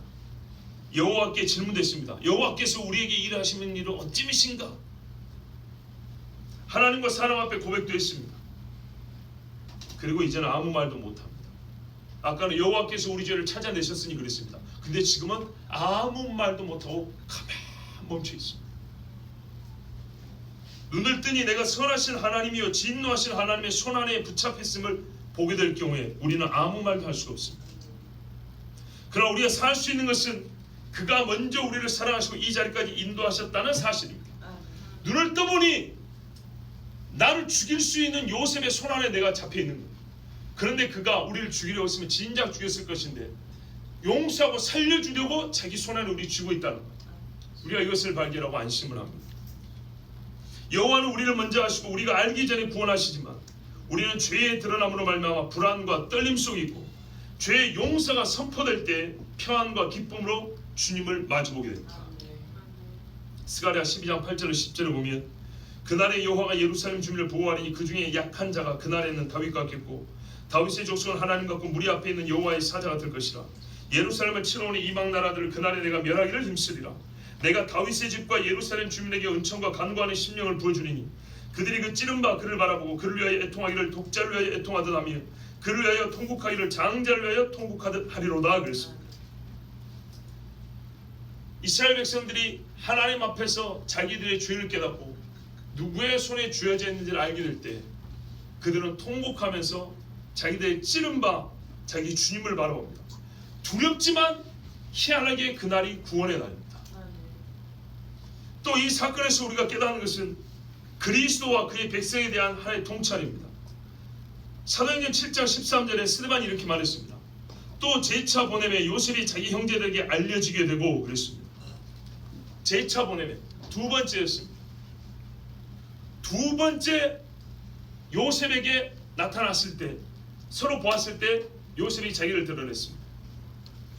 히브리서 9장 28절에 이와 같이 그리스도도 많은 사람이 죄를 담당하시려고 단번에 들으신 바 되셨고 구원에 이르게 하기 위하여 죄와 상관없이 자기를 바라는 자들에게 두 번째 나타나시리라 그랬습니다. 비슷한 일들이 있습니다. 예표적으로 모세가 이스라엘 백성을 위하여 처음에 살인죄를 저지르면서 구하고자 했을 때는 누가 너를 우리의 왕으로 삼았냐 그랬습니다. 재판장으로 삼았냐 그랬습니다. 그래서 모세가 쫓겨났죠. 근데 나중에 40년 후에 올 때는 이스라엘 백성이 모세를 따라 출애굽을 했습니다. 처음에 여호수아를 이렇게 정탐꾼에서 이렇게 드러냈을 때는 사람들이 여호수아를 죽이려고 했습니다. 근데 나중에 하나님께서 기름 부으시고 모세 대신 섰을 때는 사람들이 모세 대신 여호수아를 자기들의 지도자로 따랐습니다. 다윗도 그랬죠. 다윗이 처음에 군대에 갔을 때는 네가 어떻게 우리를 구원한단 말이냐 구경하러 왔지 그랬습니다. 그러나 나중에는 블레셋과 싸울 때 다윗이 없으면 승리하지 못했습니다. 예수님은 어떻습니까? 사람들이 하는 말이 이 사람은 우리의 왕됨을 원치 아니하나이다. 그러나 예수님이 다시 올 때는 어떻게 하죠? 아까 스가랴 말씀 읽은 대로 이스라엘 사람들이 자기들의 찌른 자를 바라보면서 자기들의 죄를 회개하면서 동시에 그들이 찌른 자가 메시아였다는 것을 깨닫게 됩니다. 무슨 공식이나 되는 것처럼 두 번째가 되면 알아보느냐? 그건 아닙니다. 그 두 번째 사이에 뭐가 있냐면 유다가 44장 16절에서 한 말이 있습니다. 우리가 어떻게 우리의 정직함을 나타내리까? 하나님이 종들의 죄악을 찾아내셨으니입니다. 이 고백이 있어야 두 번째 오신 주님도 만나볼 수가 있습니다. 45장 4절에 요셉이 형들에게 이르되 내게로 가까이 오소서. 그들이 가까이 가니 이르되 나는 당신들하고 요셉이니 당신들의 애굽의 판자라. 양심을 같이 가게 하려고 하는 말이 아닙니다. 확인을 위해서 한 말입니다. 물론 형들이 아직 두렵긴 하지만은 그래도 확인시켜 주려고 한 말. 주를 찌른 자들이 주를 두려움으로 보게 되지만 그것이 생명으로 가는 길임을 우리는 알아야 합니다. 우리는 주의 얼굴 앞에 서 있습니다. 5절에 당신들이 나를 이곳에 팔았다고 해서 근심하지 마소서. 한탄하지 마소서. 하나님이 생명을 구원하시려고 나를 당신들보다 먼저 보내셨나이다. 죄 없다는 말이 아닙니다. 더 깊은 하나님의 구원 섭리를 보라는 뜻입니다. 이제는 용서하겠다는 말이죠. 6절에서부터 8절까지 함께 있습니다.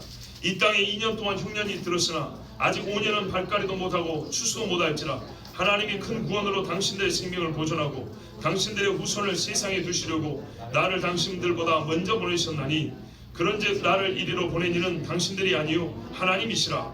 하나님이 나를 바로에게 아버지로 삼으시고 그 온 집의 주로 삼으시며 애굽 온 땅의 통치자로 삼으셨나이다. 아멘. 이 모든 일의 주관한 자는 하나님이십니다. 하나님께서 나도 여러분도 애굽도 이스라엘도 살리시는 분입니다. 생명을 보존하고 살리는 일로서 하나님은 오늘과 같은 일을 처음부터 계획하셨고 한치의 오차도 없이 수행해 오셨습니다. 우연한 일에 대한 대처가 아니었습니다. 사람의 악을 뒤치다거리해서 여기까지 온 게 아닙니다. 7년 풍년과 7년 이어진 흉년을 절대 우연으로 봐서는 안 됩니다. 우연이 될 수가 없습니다. 그것도 미리 꿈을 꾸어서 알려주신 분이 하나님이십니다. 앞으로 일어날 일들에 대해서 결코 우연으로 보시면 안 됩니다. 우리의 삶에서 말입니다. 공해 때문에 그런다. 몇백 년에 한 번씩은 일어나는 지진이에요.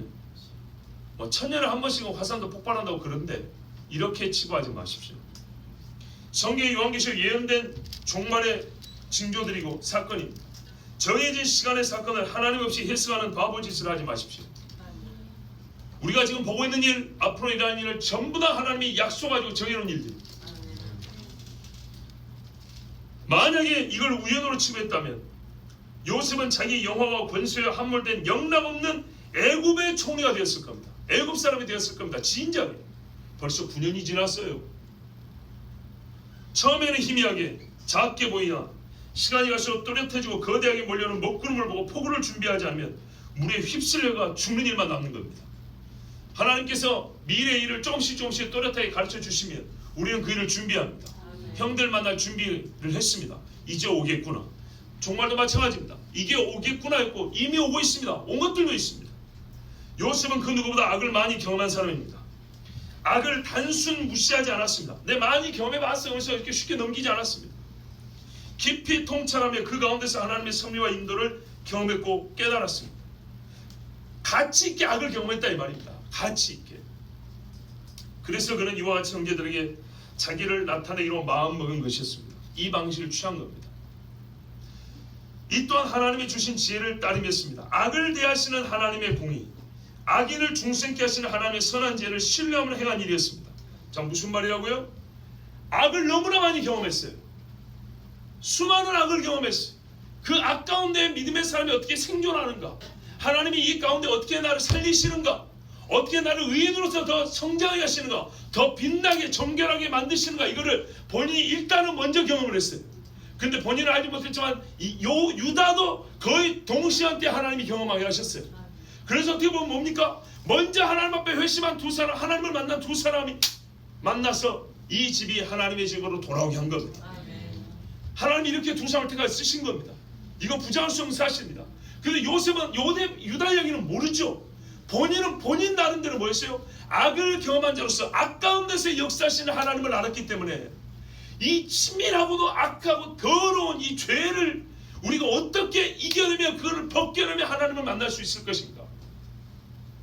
이걸 고민한 사람이 있어요.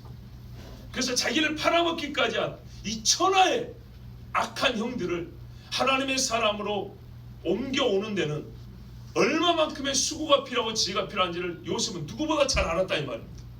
그냥 악을 행한 사람을 벌을 내리기 쉬워요. 그렇지만 그 사람을 하나님께로 돌아오게 하는 데는 본인 이 개인도 하나님이 그렇게 악한 사람이 아니지만서도 악 가운데서 피는 꽃이 되게 하신 것처럼 저 많은 열매의 형들을 돌아오게 하신 데는 이 악 중에, 다르게 말하면 악을 가지고 어떻게 선을 빚어내는지 하나님을 완전히 신뢰하며 기도하며 준비해왔던 겁니다.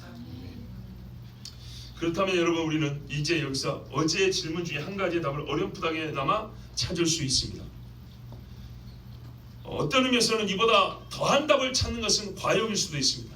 무슨 질문이었냐면, 왜 하나님은 이스라엘을 애굽으로 들이셔서 자라게 하셨는가? 우리는 이 질문의 축소형을 알 수 있습니다. 왜 하나님은 요셉을 애굽에 들이셔서 형제를 살리게 하셨는가? 이 질문에 붙여진 게 있죠. 보세요. 왜 하나님은 이스라엘을 애굽에 들이셔서 열방의 제사장 나라가 되게 하셨는가? 애굽에 들임이라는 것이 필수 과정이었습니다.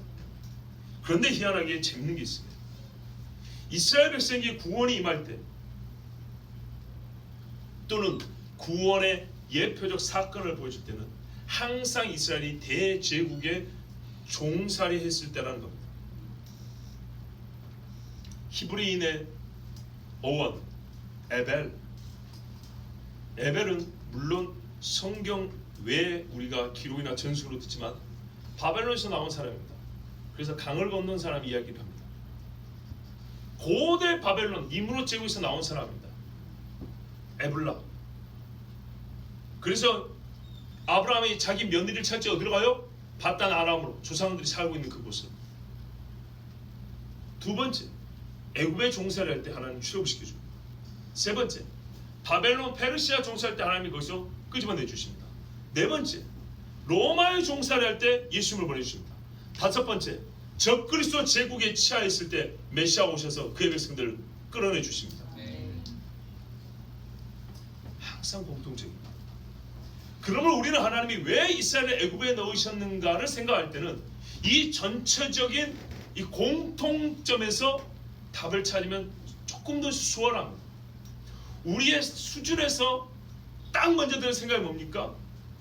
하나님의 구원이 제국의 종살이 할 때 이루어졌다는 것은 그 누구도 이 백성의 구원이 하나님의 손으로 말미암아 이루어진 것을 부인할 수 없다는 겁니다. 그래서 하나님이 모세를 보낼 때도 뭐라 하냐면 여호와가 이스라엘의 하나님, 여호와만이 하나님인 것을 온 천하로 알게 하리라고 했습니다. 바로 하나님 자기를 나타내는 계시의 방식으로 이보다 좋은 것이 없었던 것입니다. 요셉은 아버지를 더욱 편히 모시고 싶고 항상 배울 수 있기를 바랬었습니다.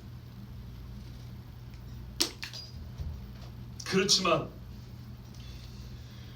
하나님의 세상 다스림의 섭리를 알고 있었기 때문에 그는 때를 기다렸습니다. 요셉의 말에 보면 아버지를 모시고 오라고 합니다. 모셔와서 같이 살자 합니다. 그러나 그것만이 아니고 요셉은 어떤 회에서는 내 이불에 한 입을 덮고 사는 아내에게도 말을 하지 못할 게 있다 그랬죠. 아버지에게도 아직까지는 알려지지 않냐. 계시는 점진적으로 좀 더 밝혀지거든요. 요셉 때에 와서 훨씬 더 드러나는 게 있는데 이것은 우리 아버지도 잘 모르는 일.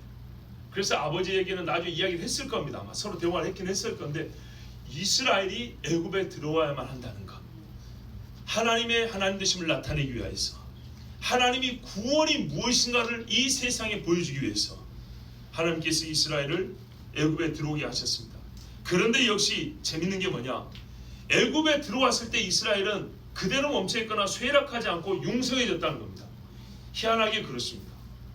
이스라엘이 종살이 할 때 소멸한 경우는 한 번도 없습니다. 종살이하는 그곳에서 번성을 해 나갑니다. 재밌지요? 꼭 그렇게 됩니다. 다르게 말하면 이스라엘 사람이 있는 곳에 복을 받게 됩니다. 어찌 그 땅은 복을 못 받고 이스라엘만 융성해질 수 있겠습니까? 이스라엘이 함께 있으면서 복을 받는 겁니다. 자, 세상에 악을 대하시는 하나님의 의의 통치를 보이시려고, 또 다른 건 뭡니까? 그냥 구원이 아니라 악한 자들이 하나님의 구원을 보이시죠. 악을 대하시는 하나님의 통치하는 방식을 보이시려고 또 애굽의 의의 백성들을 집어넣습니다. 보십시오. 세상의 마귀의 제국에 의의 백성들이 들었을 때 이보다 더 선과 악이 충돌하는 경우가 어디 있겠습니까? 여기서 하나님께서 의인들을 대하시는 모습이야말로 거꾸로 말하면 악을 대하시는 하나님이 어떤 분인지를 보여주는 것입니다. 그래서 세상에는 하나님의 놀라운 섭리로 말미암아 의인들이 악인의 손에 들어가 있는 경우가 있는 것입니다. 9절을 보겠습니다. 당신들은 속히 아버지께로 올라와서 아뢰기를 아버지 아들 요셉의 말에 하나님이 나를 애굽 정부의 주로 세우셨으니, 보십시오. 지금 이스라엘이 애굽을 통치하고 있습니다. 그냥 가서 빌붙어 사는 게 아닙니다. 지쳐 말고 내게로 내려오사 아버지의 아들들과 아버지의 손자들과 아버지의 양과 소와 모든 소유가 고센 땅에 머물며 나와 가깝게 하소서. 흉년이 아직 5해가 있으니 내가 거기서 아버지를 봉양하리이다. 아버지와 아버지의 가족과 아버지께 속한 모든 사람이 부족함이 없도록 하겠나이다 하더라고 전하소서. 이제 아버지에게는 모시게 하는 방법이 가까이 계시고 싶습니다. 가까이 모시고 싶습니다. 잘 모시고 싶습니다. 이 흉년 동안에 다 내가 봉양하고 싶습니다. 이렇게 말했습니다. 12절에 당신들의 눈과 내 아우 베냐민의 눈이 보는 바 당신들의 이 말을 하는 것은 내 입이라 분명히 확약을 했습니다. 당신들은 내가 애굽에서 누린 영광과 당신들이 본 모든 것을 다 내 아버지께 아뢰고 속히 모시고 내려오셔서 하며, 자, 요셉은 이렇게 말을 했습니다. 그러자 이제 형제들이 가가지고 아버지한테 일렀지요. 그러니까 아버지가 돌아오는데 돌아오는 길에도 역시 아버지가 유다를 대표로 먼저 보냅니다. 유다를 대표로 요셉에게 먼저 보내서 고센 땅에 머물 수 있도록 정착 준비를 시킵니다. 유다가 형들의 맞이가 된 겁니다. 이래서 야곱은 애굽으로 내려오게 됩니다. 참 이제 이 부분을 제가 내일 설교 안 할 거기 때문에 오늘 말씀 잠깐 드린 겁니다. 유다가 앞장섰죠. 고센 땅에 와서 머무는데도 유다가 앞서서 일을 정리했죠. 그렇습니다. 성경에는요, 예수님 다시 오실 때도 이렇게 말합니다. 스가랴 12장 7절에 여호와가 먼저 유다 장막을 구원하리니 이는 다윗의 집의 영광과 예루살렘 주민의 영광이 유다보다 더하지 못하게 하려 함이니라. 중보한 대속의 짐을 진 유다는 예수님이 다시 오실 때도 우리가 유다 민족이라고 그러잖아요. 여러 지파들 가운데 유다가 먼저 하나님께 돌아옵니다. 유다 집이 있는 예루살렘이 먼저 돌아온다 그래 되어 있습니다. 미가 5장 7절에도 내가 그들 가운데서 징조를 세워서 그들 가운데서 도피한 자를 여러 나라고 다시스와 뿔과 화려한 기로 룻과 및 두발과 야완과 또 나의 명성을 듣지도 못하고 나의 영광을 보지도 못한 먼 섬들을 보내리니 그들이 나의 영광을 문 나라에 전파하리라. 이사야 66장 19절이고요. 미가 5장 7절에 야곱의 남은 자는 많은 백성 가운데 있으니 그들은 여호와께로부터 내린 이슬 같고 풀 위에 내리는 담비 같아서 사람을 기다리지 아니하면 인생을 기다리지 아니할 것이며, 이에 무슨 말이냐면 이렇게 이스라엘 백성이 흩어지게 될 것입니다. 지금 흩어져 있습니다. 그런데 그들이 이스라엘로 돌아오게 될 때 하나님이 먼저 유다를 부르시고 또 실제로 예수 그리스도를 만날 때도 하나님이 유다를 통하여 이 형제들을 돌아오게 하며 예수를 만나게 합니다. 14절 15절 보십시오. 자기하고 베냐민의 목을 안고 오니 베냐민도 요셉의 목을 안고 오니라. 요셉이 또 형들과 입맞춤이 안고 오니 형들이 그제서 요셉과 말하니라. 이에 스가랴 13장 1절에 그날의 죄와 더러움을 씻는 셈이 다윗의 족속과 예루살렘 주민을 위하여 열리려 했습니다. 죄와 더러움을 씻어서 이렇게 서로 웁니다. 눈물이 물은 아니지만은 상징하고 있습니다. 내가 잠시 너를 버렸으나 큰 긍휼로 너를 모을 것이요 내가 넘치는 진노로 내 얼굴을 내게서 잠시 가렸으나 영원한 자비로 너를 긍휼히 여기리라. 내 구속자 여호와께서 말씀하셨느니라. 이렇게 해서 형제들이 모여서 서로 울었습니다. 요셉이 울었습니다. 형제들이 처음 와가지고 자기들이 죄를 지어서 이 고생을 한다 할 때 요셉이 몰려가서 한번 울었고, 베냐민을 보고 울었고, 자기를 나타내서 울었고, 나중에 45장 이 14절 15절 여기 보면 형제들은 화해하며 울고, 나중에 아버지를 또 보고 울고, 아버지의 죽음 앞에서 울고, 형제들이 나중에 두려워서 와가지고 다시 한번 용서를 빌 때 왜 내 사랑을 의심하냐 하면서 또 웁니다. 요셉이 계속 우는 모습 우리가 보게 됩니다. 여러분, 요셉의 사랑 많음이면 동시에 죄가 많은 사람들이 하나님의 사랑 앞에서 끊임없이 우는 모습과도 같습니다. 제가 이 말씀에 비슷한 경험이 아마 우리가 살다 보면 누구나 다 있을 겁니다. 없으면 있기를 바랍니다. 그런데 이 말씀을 조금 더 여러분에게 제가 정말로 이 유다의 심정으로 요셉의 심정으로 전했으면 좋겠는데 욕심이 많아가지고 너무 본문을 길게 잡다 보니까 읽는 데만도 사실 여러분 이게 얼마나 많냐면 이 본문만 이게 그대로 A4 정도면 4장 5장 나옵니다. 본문만 그대로 쓰는 거예요. 자, 이러다 보니까 여러분 육체는 피곤하고 말씀 듣기는 힘들고 저 역시도 마음이 이렇게 조바심이 나니까 굉장히 사실 어렵습니다. 그래서 하나님 앞에 너무 죄송합니다. 그 어느 성경에서보다 가장 눈물이 많이 있어야 되고 감동적이어야 된 말씀을 내 욕심 때문에 하나 감동 없는 무미건조한 말씀으로 만들어버린 죄가 너무 큽니다. 다시 한번 하나님 앞에 제 자신도 기도하고 말씀 준비를 해야겠다 생각이 듭니다.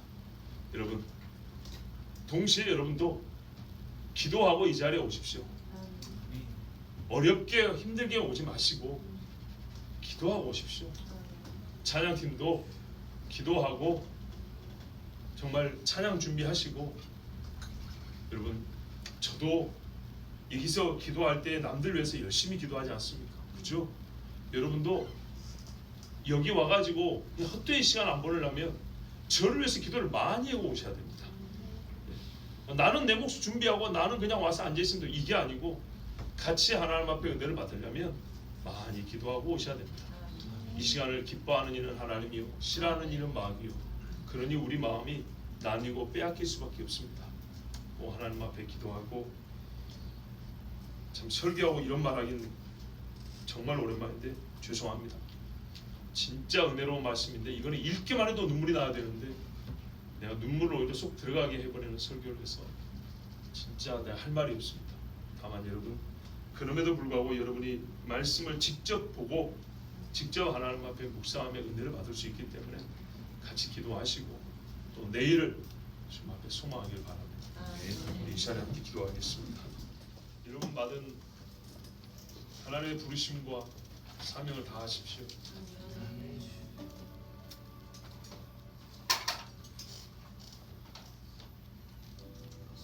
아까 개인적인 이야기여서 하다가 못한 말이 있는데 저희 애기들 3명 있죠. 이제 조그만 애기들 진짜 올망졸망할 때 데리고 여기저기 다니면서 장례식장에도 찾아다니고 병원에도 찾아다니고 했던 게 오늘따라 생각이 나고 그립더라고요. 아무것도 알지 못하는 아이들의 손이지만은 아빠가 잡고 가자 하고 못 모르고 따라가지만 즐겁게 따라다니면서 할머니 위해서 기도할까?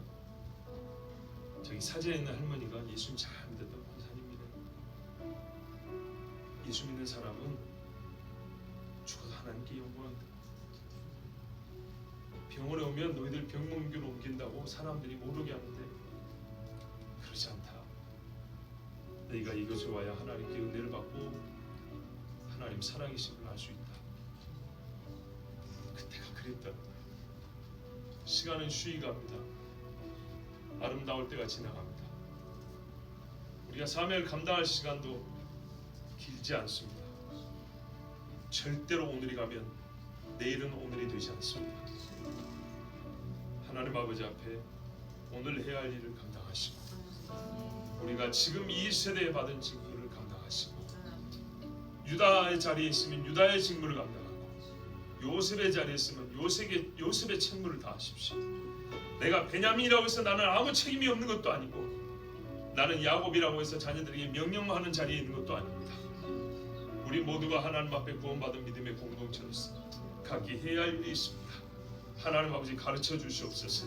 힘을 내어 주의 때를 분별하게 되었으니 아까운 데서도 선을 행하시는 하나님을 보게 되었사오니 주의 선하심을 의지하며 주님의 그 선하신 손에 붙들림 받은 자가 되게 하여 주시옵고 이 약한 세상에서 빛을 발하는 그리스도인들이 되게 하여 주시옵소서. 우리 주의 한 몸으로 기도하겠습니다. 주여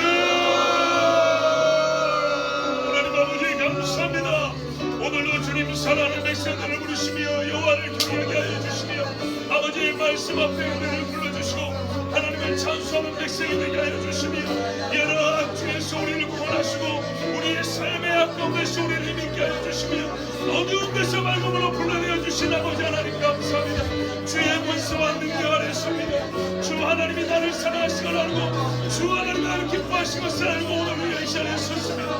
그러나 주의 우리의 사명이 있고 우리의 부름받은 이유가 있는데 요셉의 자리에 있으나 아버지여 내가 총대는 것만 기뻐하지 않고 유다의 자리에 있으나 내가 형제를 팔아먹은 이유가 챙기는 자 알고 베냐민의 자리에 있어 형제 나를 수많은 것을 팔아먹고 마는 자 알고 야곱의 자리에 있어서 아버지 뺏긴 너의 기쁜 뜻을 내지 못하고 슬퍼하며 분노만 하는 자가 있습니다. 주 하나님의 그 아이들이 회심하였을 때 아이들이 변화되었을 때 하나님의 인도를 받았을 때는 내 아들을 주의 손에 맡기므로 내가 하시며 형들의 얼마지 접속에 나의 죄를 바라보게 되었으니 형들의 내 속을 도하여서 나보다 의로운 자가 있음을 깨닫게 되었습니다. 좋으신 아버지 우리의 죄악을 발견하시고 우리가 이곳 다시 한번 밝음을 주 인도하여 주시는 아버지 하나님 감사합니다.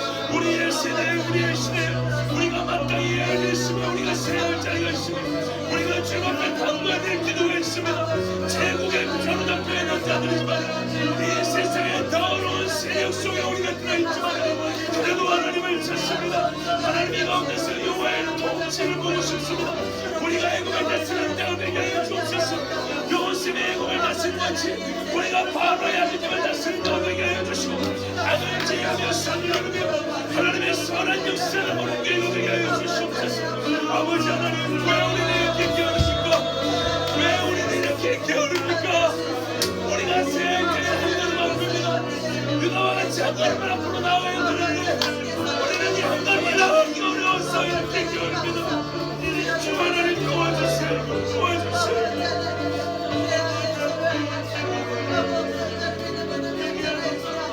다시 기도합니다. 유다는 요셉에게 가까이 나갔습니다.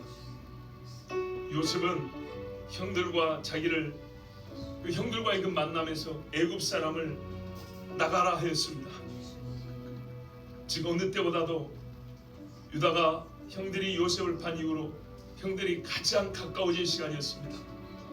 이 은혜를 알지 못하는 자는 나가라 하였고 하나님의 이 역사를 깨닫지 못하는 자들은 나가라 하였고 하나님의 은혜를 체험한 자는 주의 구원을 향하여 한 걸음 더 가까이 나아갔습니다. 우리에게도 이런 변화가 있어야 되겠습니다. 하나님 앞에 한 걸음 왜 못 나갑니까? 왜 마음을 한 번 더 못 엽니까? 하나님 앞에 한 번 더 왜 손을 못 듭니까? 왜 우리의 마음을 나누게 하는 더러운 것들을 밖으로 내쫓지 못합니까? 우리가 주님 앞에 나왔는데 우리의 발목을 붙잡는 것을 왜 잘라버리지 못합니까? 하나님 아버지 제할 것은 제하게 하시고 주님 앞에 나가게 하여 주옵소서. 우리 교회도 이 땅의 교회도 우리의 가정도 나 자신도 주님 앞에 한 걸음 더 가까이 나올 수 있는 인도하여 주시옵소서. 주의 몸을 기도합니다.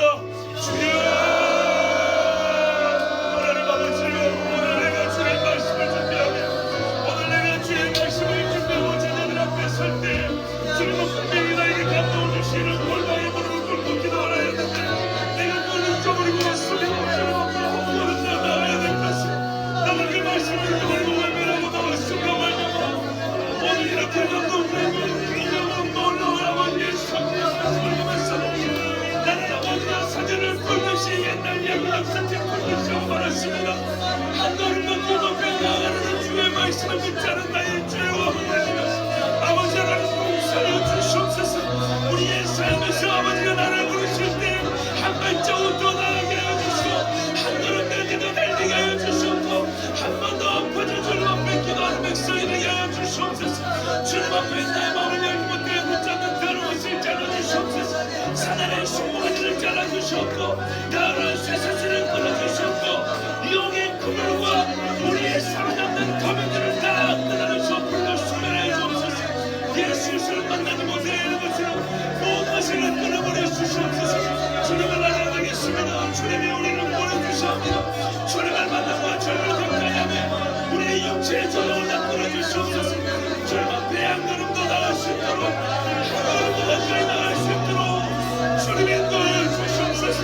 내일을 기대하며 오늘을 기대하며 내일을 기대하며 주가 사람의 힘으로 서지 않게 해주시고 사람의 능력을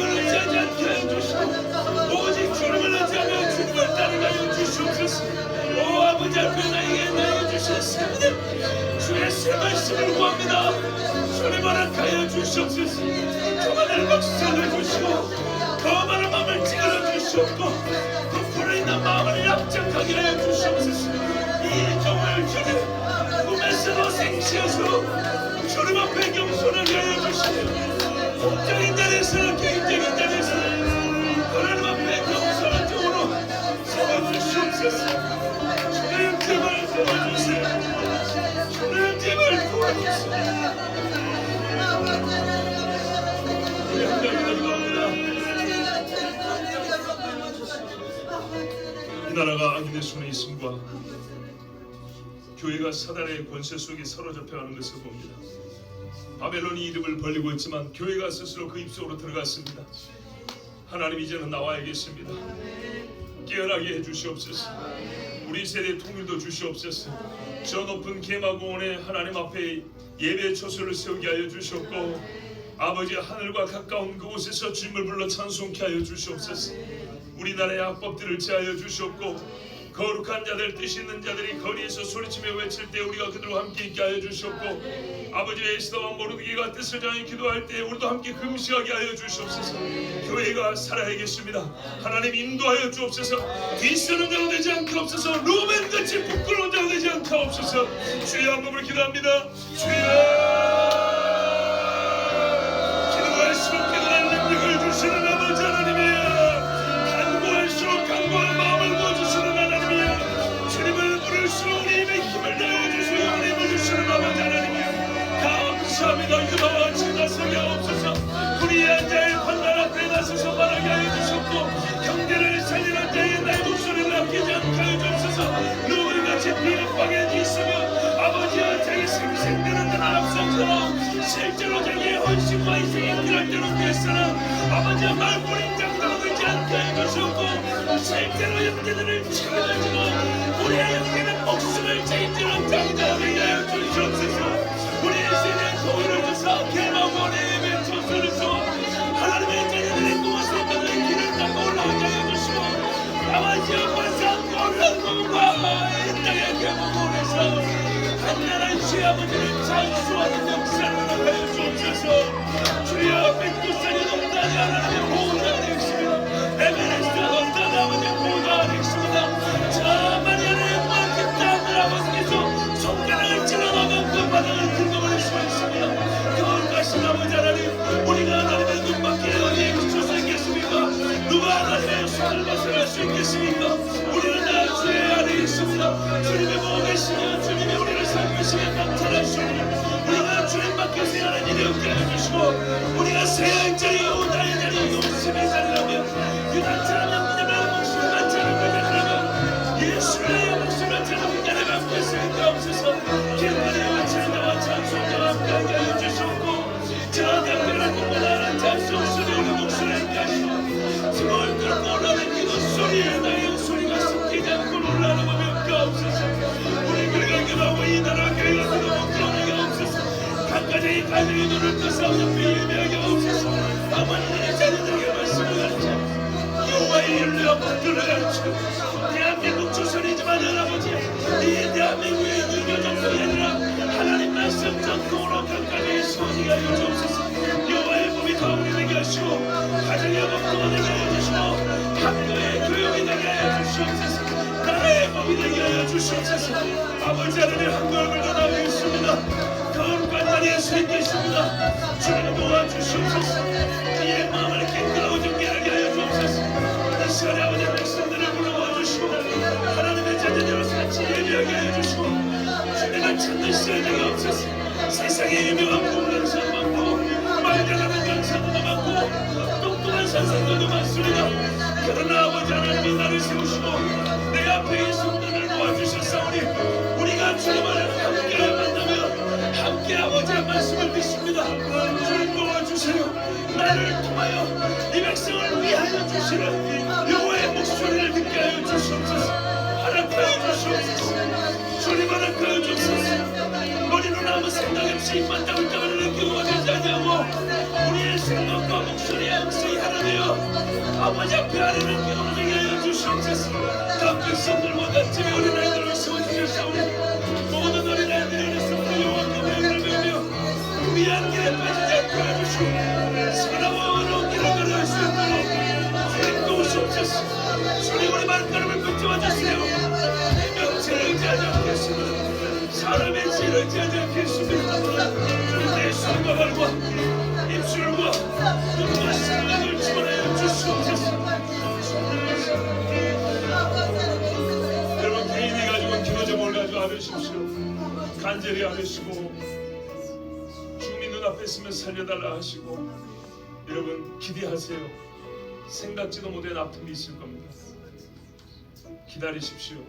생각지도 못한 기쁨이 있을 겁니다. 다 우리의 영혼을 위하여서 하나님의 자녀들과 그리스도의 몸된 교회를 위하여서 주님이 준비하신 일들이 있습니다. 너무 놀라지 마십시오. 하나님은 놀라운 일을 행하시지만 충격은 받지 마십시오. 하나님은 우리의 심장을 더 크게 뛰게 하시는 분이지만 우리를 위하여 하시는 일이니 여러분 주님께 감사함으로 받으십시오. 하나님 우리의 세대가 가기 전에 놀라운 하나님을 보고 싶습니다. 놀라운 주의 역사를 보고 찬송하며 감사하고 싶습니다. 내가 관절이 아파도 춤을 추지 않고는 견딜 수 없고 이빨이 빠졌어도 노래하지 않고는 참을 수가 없고 손목이 아프지만 손을 들고 흔들어 주님을 영화롭게 하지 않고는 견딜 수 없는 하나님의 놀라운 역사를 우리 세대에 보게 하여 주시옵소서. 나의 집에서도 우리 교회에서도 이 나라와 한국 교회에서도 주님 저 이스라엘 예루살렘 성전터에서도 놀라운 하나님의 역사를 보게 하여 주옵소서. 여러분 각자 준비한 기도를 가지고 하나님께 10분 이상 기도하도록 합니다. 주여 몸으로 기도합니다. 주여 하나님 감사합니다. 오늘도 복과 백성들을 모아주시고 놀라우신 하나님의 역사를 보게 하여 주시옵소서.